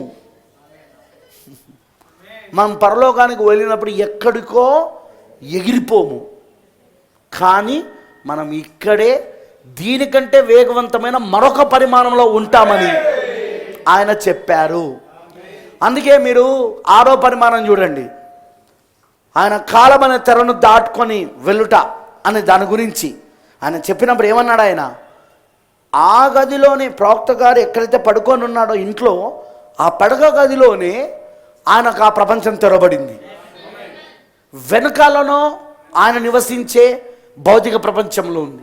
ఆ భౌతిక ప్రపంచంలో ఆయన శరీరం తన భార్య పక్కన పడక పైన పడుకొని ఉన్నది. ముందు చూస్తే ఆయనకు మరొక ప్రపంచం కనబడతా ఉన్నది. ఆయన థియోఫనీలోకి వెళ్ళిపోయాడు. ఆయన అమనంటారా? ఆ థియోఫనీలో వింటున్నారా? 20 ఏళ్ళ యువకుడిగా మారిపోయాడు ఆయన. ఆయన ముందున్న అమ్మాయిలు, అబ్బాయిలు, యువతి యువకులందరూ, బాలిక బారులందరూ కూడా 18-20 సంవత్సరాల యువతి యువకులుగా ఉన్నారు. కానీ అది ఎక్కడో లేదు, అది ఇక్కడే. కానీ మరొక పరిమాణం, మరొక ప్రపంచం, దీనికి సమాంతరంగా ఉన్న మరొక ప్రపంచం. వింటున్నారా? ఆమేనంటారా? అందుకే ప్రవక్త ఈ మెసేజ్లో మనము పరలోకానికి వెళ్ళినప్పుడు ఎక్కడికో వెళ్ళిపోతామని అనుకోకండి, అది ఇక్కడే అన్నాడు ప్రవక్త. కానీ అది మరొక పరిమాణంలా, మరొక ప్రపంచంలా. దాని గురించి ఎలా చెప్పాడో చూద్దాం. 63వ పారాగ్రాఫ్, ఆగస్టు 22, 1965. క్రీస్తు తన సొంత వాక్యం ముందు బయలుపరచబడ్డాడు. Christ is revealed in his own word. 63వ పారాగ్రాఫ్, వారు 100 కోట్ల మైళ్ళ దూరంలో ఉన్న కాంతి అంతరాళాన్ని, లైట్ స్పేస్ చూడడం లేదు. వారి గురించి మాట్లాడుతున్నాడు ఇప్పుడు, సైంటిస్టుల గురించి. వారు 100 కోట్ల మైళ్ళ దూరంలో ఉన్న కాంతి అంతరాళాన్ని, అంటే లైట్ స్పేస్ చూడడం లేదు. వారు కేవలం ఒక వలయములో తిరుగుతున్నారు. కేవలం వారు ఒక వలయములో, సర్కిల్లో తిరుగుతున్నారు. అది అక్షరాల నిజం. మీరు ఏదో ఒకరోజు తెలుసుకుంటారు, మీరు పరలోకానికి వెళ్ళినప్పుడు మీరు ఎక్కడికో ఎగిరిపోరు. మీరు ఎక్కడికో ఎగిరిపోరు, మీరు అప్పుడు కూడా ఇక్కడే ఉంటారు. కాకపోతే ఈ లోకం కంటే వేగవంతమైన మరొక పరిమాణంలో ఉంటారు. ఈ వేగం కంటే, వింటున్నారా?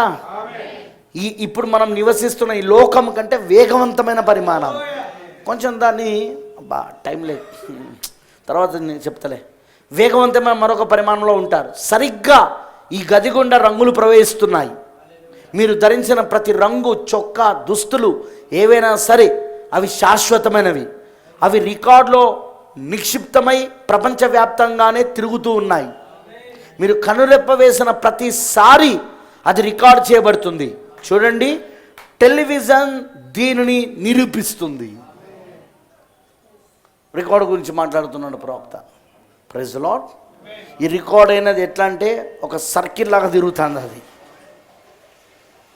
టెలివిజన్లోనే ఎలాగైతే ఒక సర్కిల్ లాగా తిరుగుతున్నాయో, టెలివిజన్లో మనం చూసేటి అన్నీ కూడా ప్రసారం ఈ భూమి చుట్టూ సర్కిల్లా తిరుగుతున్నాయా? అయ్యయ్యో, మనం చూసే దృశ్యాలు, ఇప్పుడు వార్త చూస్తున్నాం. ఆ వార్త ప్రసారము మొత్తం ప్రపంచమంతా ఒక సర్కిల్లో తిరుగుతుంది. అది ఒక వలయంలా. సో ఎక్కడ ఆ వలయంలో తిరుగుతున్న ఫ్రీక్వెన్సీని పట్టుకొని నీ యొక్క సెల్ ఫోనో, నీ యొక్క టీవీయో, నీ యొక్క ఏదైనా పరికరం కావచ్చు, లాగి నీకు కనబడే విధంగా చూపిస్తుంది. అది వినబడే విధంగా, కనబడే విధంగా. సేమ్ ప్రాఫిట్ ఏమంటున్నాడంటే, నువ్వు ఒక కను రెప్పగొట్టినది కూడా రికార్డ్ అయ్యి అది ఇప్పుడు సర్కిల్లో తిరుగుతుంది. అది నువ్వు వేసుకున్న బట్టలు, రంగులు, వింటున్నారా? ఎవ్రీథింగ్. ఎందుకంటే ఇప్పుడు నేను 2017లో నేను ప్రసంగం చేశాను. అవి ఆల్రెడీ యూట్యూబ్లో ఉన్నాయి. ఒకసారి ఓపెన్ చేసి చూడండి. నేను అప్పుడు ఏ షర్ట్ వేసుకున్నానో అక్కడ కనబడుతుంది. నేను ఏ కలర్ ప్యాంట్ వేసుకున్నానో అక్కడ కనబడుతుంది. ఎందుకు? ఇప్పుడు ఆ రంగులు ఏమైనాయి? తిరుగుతున్నాయి ఇక్కడ. అర్థమైందా నేను అన్నది? అవి కనబడతాయి, అవి ఎక్కడ లేవు, ఇక్కడే తిరుగుతున్నాయి, అవి ఇక్కడే సర్కిల్లో తిరుగుతున్నాయి. అవి బ్రదబానం ఏమంటాడంటే, ఇవన్నీ ఎలాగైతే 4th డైమెన్షన్లో సర్కిల్లో తిరుగుతున్నాయో, 4వ పరిమాణంలో ఇవి ఎలాగైతే వలయంలో తిరుగుతున్నాయో, సేమ్ 7వ పరిమాణం పరలోకం కూడా అలానే ఉన్నది అంటున్నాడు ఆయన. అర్థమైందా నేను చెప్పింది? ప్రైజ్ ది లార్డ్, హల్లెలూయా. దీనిని జాగ్రత్త వినండి. ఇప్పుడు నేను కొంచెం వివరిస్తా. దీనిని కొంచెం స్పష్టంగా చెప్పాలంటే, ఆత్మల లోకం లేదా తదుపరి పరిమాణం ఈ లోకము కంటే వేగవంతమైన ఫ్రీక్వెన్సీని తెలుగులో ఏమంటారంటే పౌనపుణ్యం ఫ్రీక్వెన్సీ, వేవ్స్, తరంగాలు. ఫ్రీక్వెన్సీని దేంతో కొలుస్తారంటే, ఇప్పుడు రేడియో తరంగాలు, ఇంటర్నెట్ తరంగాలు తెలుసుగా మీ అందరికీ, టీవీ తరంగాలు, ఇవన్నీ ఫ్రీక్వెన్సీలు ఉంటాయి, తరంగాలు అనమాట. వింటున్నారా? సో అవి ఏంటంటే పౌనపుణ్యం అంటే ఫ్రీక్వెన్సీ కలిగి ఉంటుంది. ఒక శాస్త్రీయ స్వభావాన్ని కూడా మనకు తెలియజేస్తుంది. అదేమిటంటే, పదార్థం అనేది నెమ్మదింపబడిన ఆత్మ. మళ్ళీ వినండి, పదార్థం అనేది నెమ్మదింపబడిన ఆత్మ. కాబట్టి పదార్థం వేగవంతం చేయబడితే అది మరొక పరిమాణంలోనికి మాయమవుతుంది. అందుకే ప్రొఫెసర్ బ్రెనహం గారు ఏం చెప్పారు? ఐన్స్టీన్ సిద్ధాంతం చెప్పాడు. ఏం చెప్పాడు?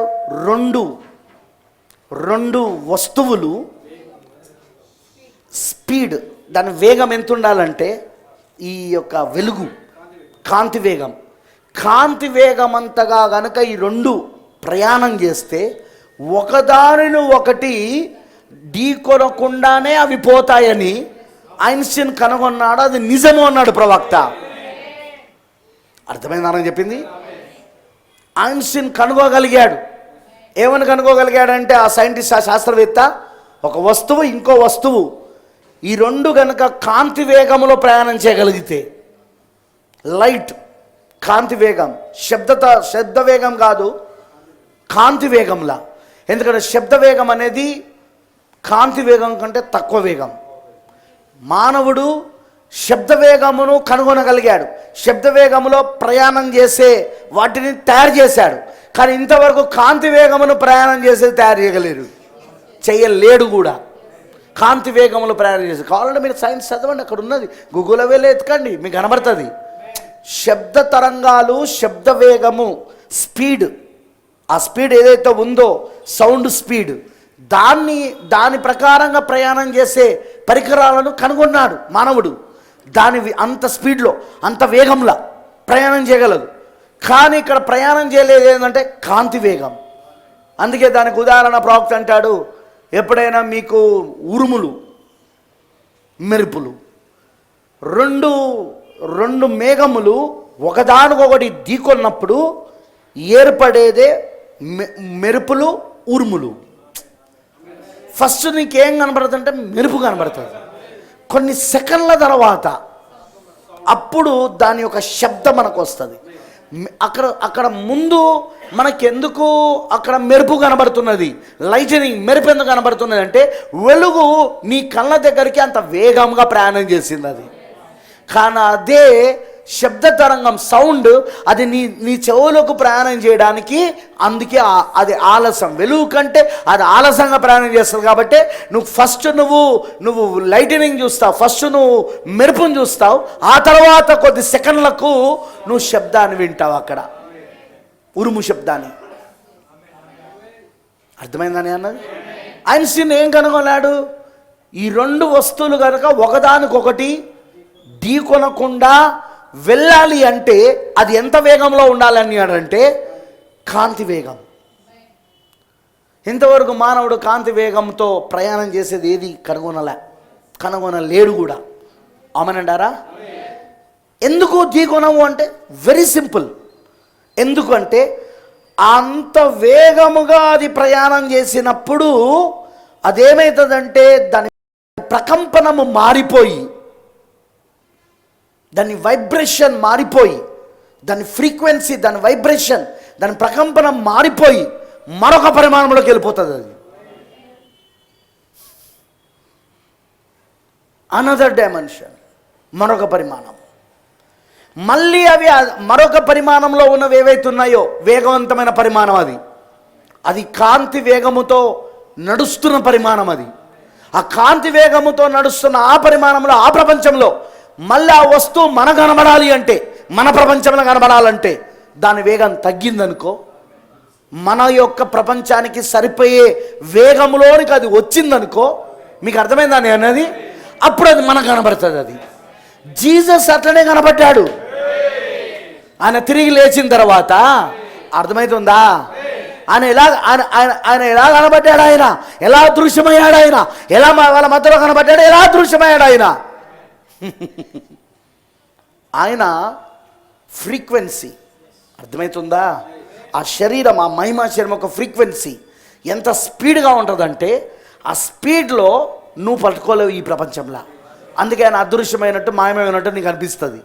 నువ్వు పట్టుకోలేవు దాన్ని, కానీ ఆయన ఇక్కడే ఉన్నాడు. నువ్వు దాన్ని పట్టుకోలేవు అన్నమాట. ఆయన ఇక్కడే ఉన్నాడు మరొక ప్రపంచంలో. ఆ మరొక ప్రపంచం ఏంటంటే దాని స్పీడ్ అంత ఉంటుంది అన్నమాట. లైట్ స్పీడ్ అంత ఉంటుంది అక్కడ. వెలుగు ఎంత వేగంగా ప్రయాణం చేస్తుందో అంత వేగంగా ఉంటుంది ఆ ప్రపంచం. అందుకే ఆయన అదృశ్యమైనట్టు మనకు అనిపిస్తుంది ఈ ప్రపంచంలో, కానీ వాస్తవంగా ఆయన అక్కడే ఉన్నాడు. ఆయన సేమ్ ఇప్పుడు పరిశుద్ధాత్మ ఇక్కడే ఉన్నాడు, అగ్నిస్తంభం ఇక్కడే ఉన్నది, క్రీస్తు ఇక్కడే ఉన్నాడు, ఇప్పుడు ఆయన ప్రభుదూత ఇక్కడే ఉన్నాడు. కానీ నువ్వు పట్టుకోలేవు ఆయనను, ఎందుకంటే అది ఫాస్టర్ డైమెన్షన్. అది నీకేమైనా అర్థమైందా?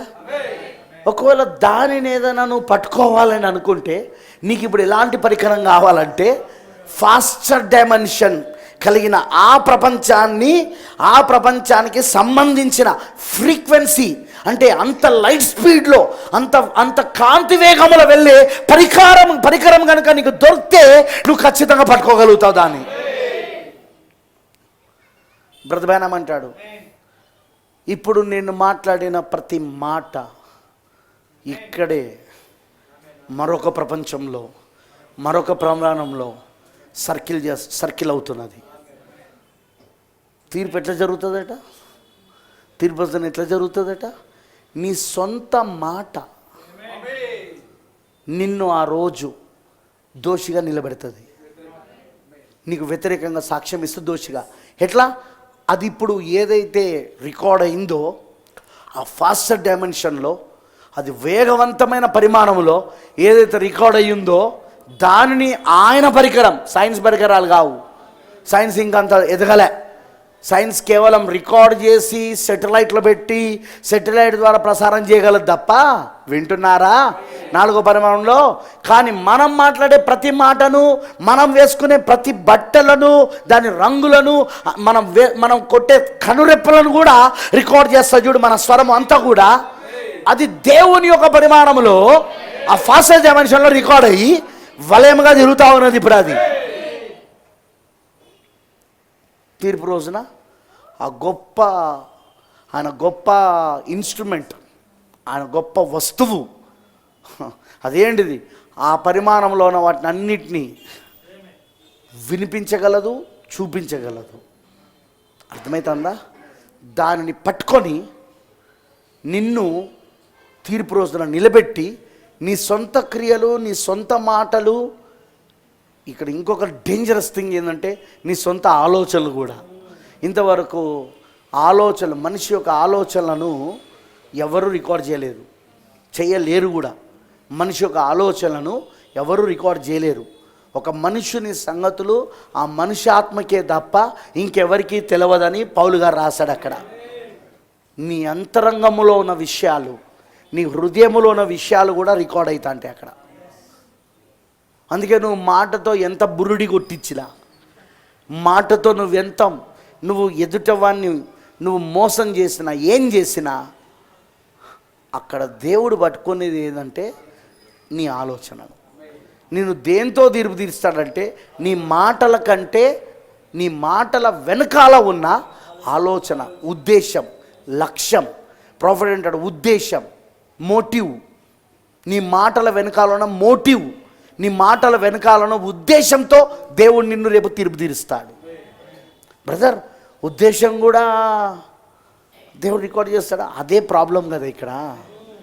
ఎవడూ దేవుని తీర్పు నుండి తప్పించుకోకుండా ఉండేది ఎందుకు అంటే, కేవలం మాటలతో మనుషులను మభ్యపెట్టి మోసం చేయవచ్చు మాటలతో, కానీ ఉద్దేశాలను దేవుడు పట్టేస్తాడు. ఆ తీర్పు రోజున ఏం చేస్తాడు ఆయన? ఉద్దేశాలను తీసి చూపిస్తాడు. ఆ మాటల వెనకాల ఉన్న ఉద్దేశాలు వినబడతా ఉంటాయి. బాబు నువ్వు ఈ మాట చెప్పినావు కరెక్టే, కానీ ఈ మాట వెనకాల ఉద్దేశం ఏంటో నేను వినిపిస్తాను నేను అని నా రికార్డర్లో వినిపిస్తాను. దానికోసమే దేవుడు ప్రవక్తను పంపి వాళ్ళ హృదయ రహస్యాలను సైతము, వాళ్ళ మనసులో అనుకున్న విషయాలను సైతము ప్రవక్తకు దేవుడిచ్చిన వరము ద్వారా చెప్పగలిగాడు, వివేచన ద్వారా. అది మెస్సయ సూచన, అది మనిషి కుమారుని సూచన. అది ఎలాగైతే ఆదికాండం 18వ అధ్యాయంలో శార యొక్క మనసులోని హృదయంలోని ఆలోచనలను ఆయన ఎలా బయటపెట్టగలిగాడో, అలా ఈరోజు కూడా ఆయన చూపిస్తా ఉన్నాడు ఆయన. That's very dangerous. అందుకే ఎప్పుడు నేను అంటూ ఉంటా, ప్రార్థన చేసేటప్పుడు ప్లీజ్ దయచేసి యథార్థంగా ఉండండి. ఎవరినైనా మోసం చేయొచ్చు, కానీ ప్రార్థనలో దేవుని మోసం చేయలేవు. ఒప్పుకో, నీ ఉద్దేశాలను ఒప్పుకో, నీ లక్ష్యాలను ఒప్పుకో. నా ఉద్దేశం తప్పే ఉన్నది ప్రభువా, నా లక్ష్యం తప్పే ఉన్నది ప్రభువా. ప్రభువా నాలో ఈ వేషధారణ ఉండొద్దు ప్రభువా. మాట ఒకటి, హృదయం ఒకటి. పైన మాట ఒకటి చెప్తానా, లోపల హృదయం ఒకటి చెప్తా ఉన్నా. ప్రభువా అది తీసే ప్రభుని ప్రార్థన చేయాలి. ప్రభువా నేను పాస్టర్ ముందర నటిస్తూ ఉన్నాను, బయటికి వెళ్ళి ఇక్కడ ఉన్న ఇన్ఫర్మేషన్లన్నీ మళ్ళీ ఆ వ్యక్తికి, ఆ శత్రువుకి అందజేస్తూ ఉన్నా. అందుకే ఆ శత్రువు అంటాడు, మీ చర్చిలో ఏం జరుగుతున్నదో మాకు తెలియదా? ఎట్లా తెలుస్తుంది? ఇక్కడ కూడా ఉన్నాడు ఇన్ఫార్మర్స్. పర్వాలే, తీర్పులో దొరకబడతాడు ఆ ఇన్ఫార్మర్ని. నేనేం బాధపడను, ఎందుకంటే శత్రువుకి తెలిస్తే ఏంది, చేసేది ఏముంది? ఇక్కడ విషయాలు ఏం జరుగుతుందో తెలిస్తే ఏంది? ఇక్కడ ఐజాక్ బ్రదర్ వచ్చిందని చెప్పిండు, అదిగో బెంజమిన్ వచ్చిండని చెప్పిండు, అదిగో రెడ్డి సార్ వచ్చిండని చెప్పిండు, అదిగో దయాకర్ వచ్చిన. అయితే ఏంది వచ్చిందని వాళ్ళని తెలిస్తే ఏమైనా ప్రాబ్లమా? మనం ఇక్కడ ఏదైనా పాపం చేస్తే, మనం ఇక్కడ ఏదైనా వాక్యానికి విరోధమైన చేస్తే అది శత్రువు తెలిసి వాళ్ళు మనల్ని ఎండగడతారు అనే భయం మనకు ఉంటుంది. ఇక్కడ మనం ఏం చేస్తలేంగా. అందుకే ఇన్ఫార్మర్స్కి నేను ఒకటే చెప్తాను, మన చర్చిలో ఇన్ఫార్మర్స్కి, ప్లీజ్ ఫోన్ ఆపేయండి. దేవుని దగ్గర లెక్కలోనికి వస్తారు.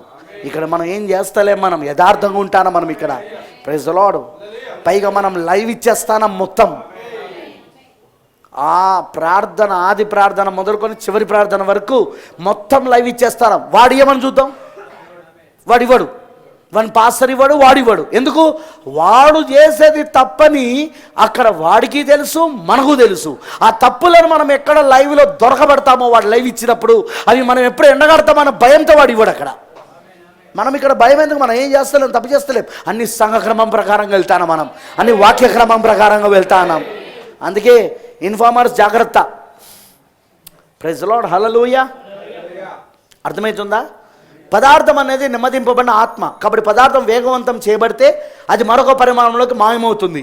తదుపరి పరిమాణంలోని పదార్థం నెమ్మదింపబడితే, అంటే మీరు ఒకటి అర్థం చేసుకోవాలా, వేగము నెమ్మది అంటే ఏ ప్రపంచానికి సంబంధించిన ఫ్రీక్వెన్సీలోనికి, వైబ్రేషన్లోనికి వస్తుందో అది ఆ ప్రపంచంలో కనబడుతుంది. అది ఇప్పుడు మన ప్రపంచంలో కనబడాలంటే మన ప్రపంచం ఒక ఫ్రీక్వెన్సీలో అది ఉండాలా, మన ప్రపంచం యొక్క వైబ్రేషన్లో అది ఉండాలా, దాని వేగం మన ప్రపంచానికి సంబంధించిందిగా ఉండాలా, అప్పుడు అది మన ప్రపంచంలో కనబడుతుంది.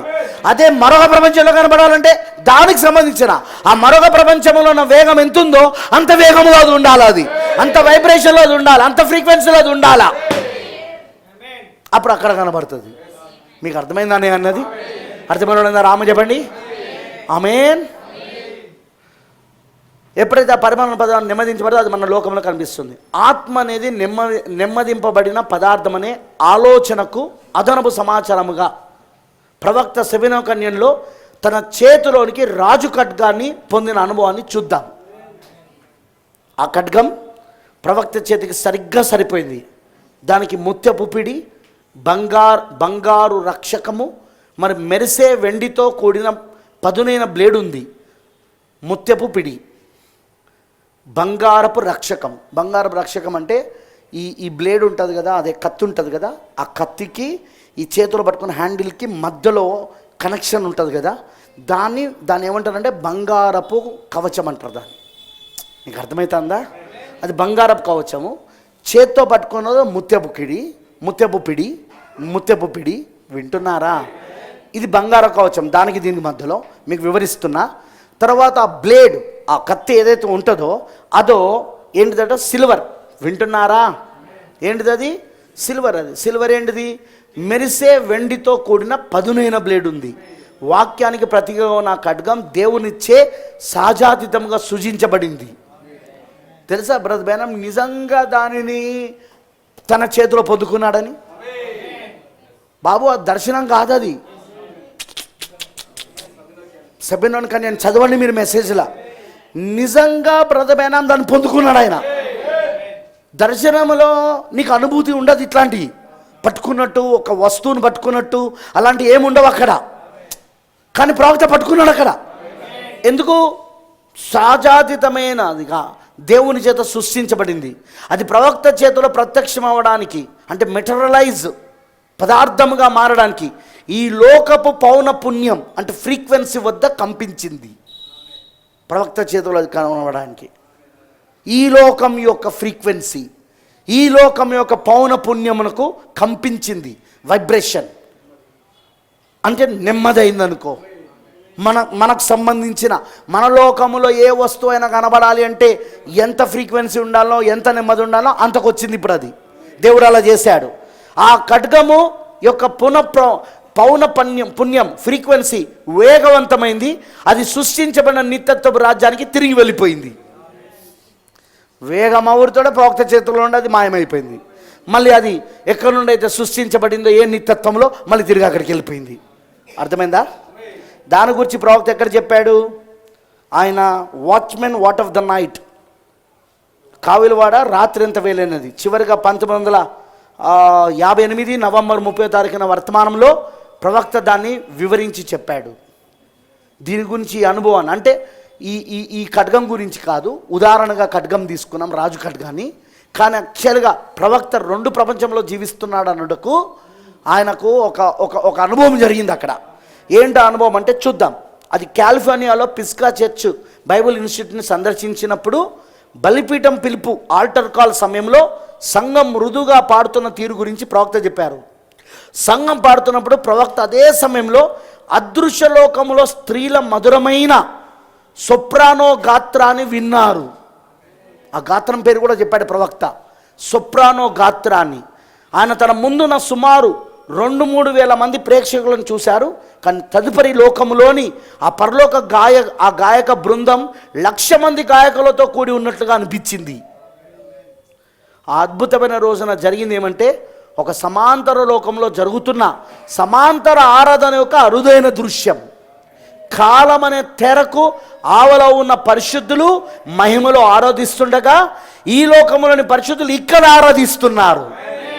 ప్రవక్త వర్తమానంలో ఈ కొన్ని లేఖనాలు తదుపరి లోకం మనకు ఎంత దగ్గరగా ఉందో, మనకు స్పృహ ఉన్నా లేకపోయినా మనతో ఒక సమాంతర విశ్వం ఉనికిలో ఉందని వెల్లడిస్తున్నాయి. మెసేజ్ పేరు మళ్ళీ చెప్తున్నా, మెసేజ్ పేరు అది watchman what of the night. అబ్బా సమయం అయిపోయింది. కావలివాడ రాత్రి ఎంత వేలైనది. అది మెసేజ్ 105వ పారాగ్రాఫ్. 105. అది నా మనసులోని ఒక విషయం తెచ్చింది. అక్కడున్న నా భార్యకు అది బాగా గుర్తుంది. కాలిఫోర్నియాలోని పాత పిస్కా చర్చ్ బైబిల్ ఇన్స్టిట్యూట్ని సందర్శించే భాగ్యం నాకు కలిగింది. ఆ చర్చ్ పేరు ఏం పేరు అంటే పిస్కా చర్చ్ బైబిల్ ఇన్స్టిట్యూట్. అది నేను వారితో కలిసి ఒక రాత్రి పరీక్షలలో పాల్గొన్నాను. అది పాత అసలైన శక్తి కేంద్రం. ఆ సంఘాన్ని అంటాను, అది పాత అసలైన శక్తి కేంద్రం, పవర్ హౌస్. ఈరోజు మన సంఘం అట్లుందా? ఈరోజు మన సంఘం అట్లుందా? పవర్ హౌస్గా ఉందా? శక్తి కేంద్రంగా ఉందా? ఆ సంఘాన్ని అంటున్నాడు ఆయన. ఎంత అద్భుతమైన స్థలం అది. నేను అక్కడి పాస్టర్ బ్రదర్ స్మిత్ను కలిశాను. మీకు తెలుసా, వారు ఒక పత్రికను ముద్రిస్తారు. వారికి సాయం చేసేవారు ఉన్నారు. వారు ఎటువంటి కానుకలు తీసుకోరు, అంతా ఉచితమే. వారు దాదాపు 50 ఏళ్ళ పైబడి ఉనికిలో ఉన్నారు. ఆ పత్రికను 50 ఏళ్ళ నుండి ముద్రిస్తున్నారు, కానీ రూపాయి తీసుకోకుండా. ఎందుకు? అందరూ వాళ్ళ కానుకలు ఆయన కానుకలు వేరే వాళ్ళ దగ్గర తీసుకోరు. వాళ్ళ సంఘమే దాన్ని స్పాన్సర్ చేసి దాన్ని ప్రింట్ చేపిస్తూ ఉన్నది. దీనిని ఒక డాక్టర్ ప్రారంభించారు. ఈ సంఘాన్ని ఒక డాక్టర్ ప్రారంభించారు. ఆయన కుంటివాడు. సాయం కోసం కాలిఫోర్నియాకు వచ్చారు. డాక్టర్లు నీకోసం మేమేమి చేయలేమని చెప్పారు. కుంటోడు అనమాట ఆయన. నీకోసం మేమేం చేయలేమని డాక్టర్స్ చెప్పారు. నేను నమ్ముతున్నాను. అది దివంగత డాక్టర్ ప్రైస్. ఆయన పేరేం పేరు? దివంగత, చనిపోయాడు అప్పటికే. డాక్టర్ ప్రైస్ లేదా మరెవరో కావచ్చు. ఒక ఉదయం ఒక గదిలో ఆయన కోసం ప్రార్థన చేశారు. అప్పుడు వెంటనే ఫలితం కనిపించలేదు. కానీ దానివల్ల ఏమీ కాదు. ఆయన బయటకు నడుస్తూ వెళ్ళారు. ఆయన ఇలా అనుకున్నారు, ఏదో ఒక రకంగా నేను నమ్ముతున్నాను. ఆయన తన పాదాన్ని ఫుట్పాత్ మీద నుండి కిందకు వేయగానే ఆయన కుంటి కాలు తిన్నగా అయిపోయింది. ఆయన పిస్కా హోమ్ను స్థాపించారు. మొన్న రాత్రి అక్కడ ప్రసంగిస్తున్నాను. ఆ పెద్ద ఆడిటోరియం, 106వ పారాగ్రాఫ్, ఆ పెద్ద ఆడిటోరియం నిండిపోయింది. వందలాది మంది వీధుల్లో నిలబడి ఉన్నారు. వర్తమానం ముగిసిన తర్వాత ఒకటి కాదు 2 విషయాలు జరిగాయి. అవి నా జీవితంలో నేను ఎన్నడూ చూడలేదు. వారు కేవలం శబ్దం చేసే గుంపు కాదు.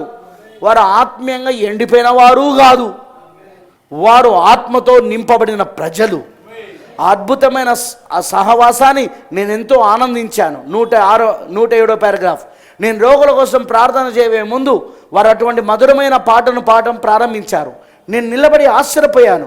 నేను ఇలా అనుకున్నాను, ఇక్కడ ఏదో జరుగుతుంది, నాకు అర్థం కావడం లేదు. నేను మళ్ళీ విన్నాను. నాకు 2 గాయక బృందాల శబ్దాలు వినిపించాయి. 2. అక్కడనో అందరూ ఆరాధన చేస్తున్నారు, వాళ్ళంతా పాడుతున్నారు. కానీ ఈ పాటనే కాదు, ఇంకోటి కూడా వినబడుతుంది ఆయనకు. ప్రవక్త నాకు 2 గాయక బృందాల శబ్దాలు వినిపించాయి. నేను అన్నాను, ఏదో పొరపాటు జరుగుతుంది. తల వదిలించి మళ్ళీ విన్నాను. తల విదిలించి మళ్ళీ విన్నాను. ఓ ప్రభువా, బహుశా ఈ గాయక బృందం నుండి వచ్చే ప్రతిధ్వని ఏమో అని అనుకున్నాను. ప్రతిధ్వని, కొన్నిసార్లు ప్రతిధ్వని వస్తూ ఉంటుంది కదా, తెలుసుగా మీకు, రీసౌండ్. ప్రతిధ్వని ఏమో అనుకున్నాను. కానీ నాకు పైన చాలా ఎత్తులో మరొక స్వరం వినిపించింది. అది పైన ఉందని నేను అనుకున్నాను. అందుకే నేను వేదిక మీద నుండి గాయక బృందం ఉండే చోటుకు నడిచి వెళ్ళాను. అది అక్కడే ఉంది. నేను నా భార్యతో, నీకు అది వినిపిస్తుందా ప్రియురాలా అని అడిగాను. ఆమె అదేమిటి అంది. సిస్టర్ ఆర్గన్ రైట్, మీకు అది వినిపిస్తుందా అని అడిగాను. ఆమె అవును, నా జీవితంలో ఒకసారి ఇంతకుముందు విన్నాను అంది. నేను బ్రదర్ ఆర్గన్ రైట్ దగ్గరకు వెళ్ళి నీకు వినిపిస్తుందా అని అడిగాను. ఆయన అవును అన్నారు. అందరూ తలలు వంచి పాడుతున్నారు. ఓ, నేను అన్నాను, బహుశా నేను ఖచ్చితంగా తెలుసుకోవాలనుకుంటున్నాను. నేను అనుమానపడాలని లేదు, కానీ ప్రభువా, నేను ఈ సాక్షినైతే, నేను ఒక కావలివాడినైతే, నేను దేని గురించి మాట్లాడుతున్నానో నాకు ఖచ్చితంగా తెలియాలి. దీని గురించి నేను రూఢిపరచుకోవాలి. దైవిక స్వస్థతలాగే నాకు ఖచ్చితంగా తెలియకపోతే నేను దాని గురించి ఏమీ చెప్పను. ఇది ప్రభు రాకడ నాకు ఖచ్చితంగా తెలియకపోతే నేను ఏమీ చెప్పను. నేను ఖచ్చితంగా ఉండాలి. నేను మళ్ళీ వేదిక కిందకు వచ్చాను. అందరూ తలలు వంచుకొని ఉన్నారు. బలిపీఠం పిలుపు ఇస్తున్నప్పుడు అనేకులు కిటికీల వద్ద చేతులు పెట్టి క్రీస్తు వద్దకు వస్తున్నారు. వారు పాడుతున్నారు. నేను కిందకి రాగానే, ప్రభువా, ఇది సాధ్యం కాదు. ఇక్కడ పాడుతున్న వారు సామాన్య ప్రజలు, కానీ పైన వినిపిస్తున్నది. ఇక్కడ 2-3 వేల మంది పాడుతుంటే అక్కడ పైన 1,00,000 మంది పాడుతున్నట్టుగా ఉంది. అది అత్యంత మధురమైన స్వరాలలో ఒకటి. స్త్రీల గొంతుల్లాగా చాలా ఎత్తైన సొప్రాను స్వరం. నేను వింటుంటే నా ఒళ్ళంతా గగురు పొడిచింది. నేను మళ్ళీ 1 నిమిషం వెనక్కి వెళ్ళాను, విన్నాను, పైకి నడిచాను, మళ్ళీ వచ్చాను. ఎందుకంటే వారు ఆత్మలో పాడుతూనే ఉన్నారు. మళ్ళీ విన్నాను. అది ఇక్కడ స్వరం కాదు, కింద ఒక రకమైన స్వరం, పైన మరొక రకమైన స్వరం నాకు వినిపించింది. ఆరాధన ముగిసిన తర్వాత పాస్టర్తో అన్నాను, పాస్టర్ గారు, నాకు చాలా వింతైన విషయం వినిపించింది. ఆయన అదేమిటి సోదరుడు అబ్రహ్నామ్ అని అడిగారు. నేను అన్నాను, పైన స్త్రీల సొప్రాను స్వరాలు వినిపించాయి. ఎంతో శిక్షణ పొందిన స్వరాలలాగా, నా జీవితంలో విన్న అత్యంత మధురమైన గొంతుల్లాగా ఉన్నాయి అని చెప్పారు. ఇక్కడ ఇది చాలాసార్లు వినిపించింది సోదరుడు బ్రహ్నామ్. ఆమేన్. నేను ఒక తల్లి గురించి చదివాను. ఆమె పేరు ఇప్పుడు మర్చిపోయాను. ఆమె రోగుల కోసం ప్రార్థన చేసేది.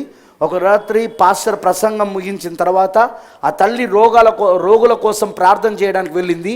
ఆమె చుట్టూ 5-6 చిన్నపిల్లలు ఉన్నారు. ఆమె ఆగి పైన విన్నది. ఆమె మిస్సెస్ వుడ్వర్త్ ఎటర్. మీరు ఆమె పుస్తకాన్ని చదివి ఉంటే మీకు తెలుస్తుంది. ఆమె ఒక గాయక బృందం చర్చిలో పాడే పాటల కంటే పైనుండి పాడడం విన్నది. ఇక్కడ గొంతులు ఆగిపోయిన తర్వాత కూడా అది ఇంకా పాడుతూనే ఉన్నది. నేను అక్కడ నిలబడ్డాను. ఇదేంటిది? ఒక ప్రపంచం అంటే మన ప్రపంచంలో జరుగుతున్న ఆరాధన, అదే సమయంలో మరొక ప్రపంచంలో అక్కడ పరిశుద్ధులు చేస్తున్న ఆరాధన. అర్థమైందా? జరుగుతుందా బ్రదర్? పాటలకు రానురా బాబు అంటే రారు. పాటలు పాడే ముందే ఆరంభ ప్రార్థనకే చర్చిలో ఉండాలంటే రారు. వచ్చి పాటలు పాడరు. ఇక వీళ్ళు అవతల గట్టుకు పోయినాక ఏం పాడతారు? ఇక వీళ్ళు ఇక్కడే పాడనప్పుడు అవతల గట్టుకు పోయి పాడతారా? లేదు. నువ్వు ఇక్కడ పాడగలుగుతానే అక్కడ పాడగలుగుతావు. లెట్స్ ప్రే, ప్రార్థించుకుందాం. ప్రభు అయిన దేవా, సర్వశక్తిమంతుడా, కృపామయుడైన తండ్రి, నీకు వందనాలు ప్రభువా. వి ఎక్స్పీరియన్సింగ్ సో మెనీ థింగ్స్. అనేకమైన విషయాలు మేము ఇప్పుడు అనుభూతి చెందుతున్నాం ప్రభువా. ఇది కేవలం ప్రవక్తకు మాత్రమే ఉన్న సహజాతీతమైన అనుభవాలు కాదు, మాకు కూడా ఉన్నాయి ప్రభువా. మాకు కూడా ఉంటాయని ప్రవక్త చెప్పాడు. ప్రతి విశ్వాసికి, తిరిగి జన్మించబడిన ప్రతి విశ్వాసికి ఒక సహజాతీతమైన అనుభవాలు ప్రతిరోజు జరుగుతాయి అన్నాడు ఆయన. ఏదో 10 ఏళ్ల క్రితం జరిగింది, 15 ఏళ్ల క్రితం జరిగింది, 5 ఏళ్ల క్రితం జరిగిందని చెప్పుకోవడం కాదు. ఎందుకంటే క్రైస్తవ జీవితమే ఒక అద్భుతం. ప్రవక్త అంటున్నాడు, క్రైస్తవ జీవితమే ఒక అద్భుతం. అది అద్భుతమై ఉన్నది. అది అనుదినం వాళ్ళు అద్భుతాలు పొందుకుంటారు, అనుదినం వాళ్ళు ఆశ్చర్యకారాలు పొందుకుంటారు, అనుదినం వాళ్ళు సహజాతీతమైన కార్యాలను రుచి చూస్తూ ఉంటారు. అనుదినం ఈ ప్రపంచమునకున్న సమాంతరమైన మరొక ప్రపంచంలోని సహజాతీతమైన విషయాలు పొందుకుంటూ ఉంటారు వాళ్ళు. దాన్ని ఎలా కాంటాక్ట్ అవుతారు ఆ ప్రపంచాన్ని అంటే విశ్వాసము ద్వారా. దేనిపైన విశ్వాసం అంటే వాక్యపైన విశ్వాసం ద్వారా.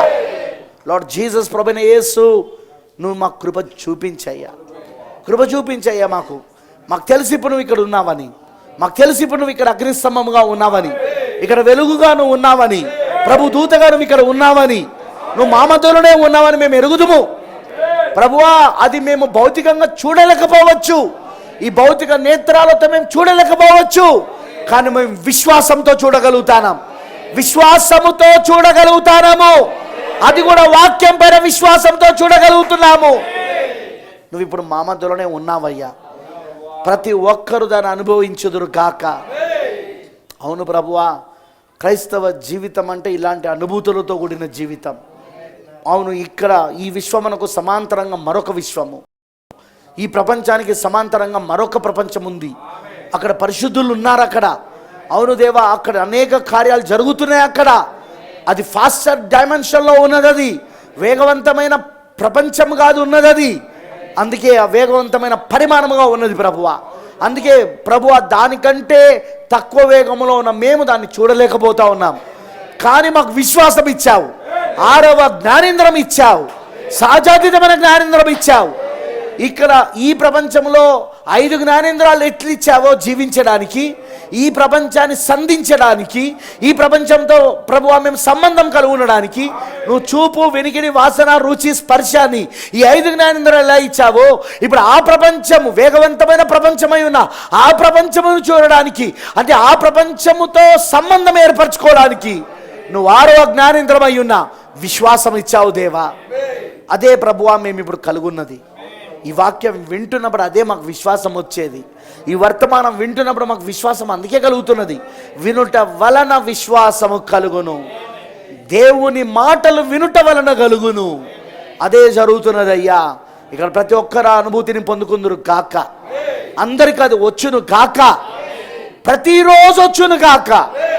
ఏదో సంవత్సరం క్రితం, 2 సంవత్సరాల క్రితం, 10 సంవత్సరాల క్రితం కాదు, ప్రతిరోజు దేవా ఆ అనుభవంలోనికి వచ్చే కృపను దయచేయమని నీకు సమర్పించుకుంటూ యేసుక్రీస్తు నామములో ప్రార్థిస్తున్నాము.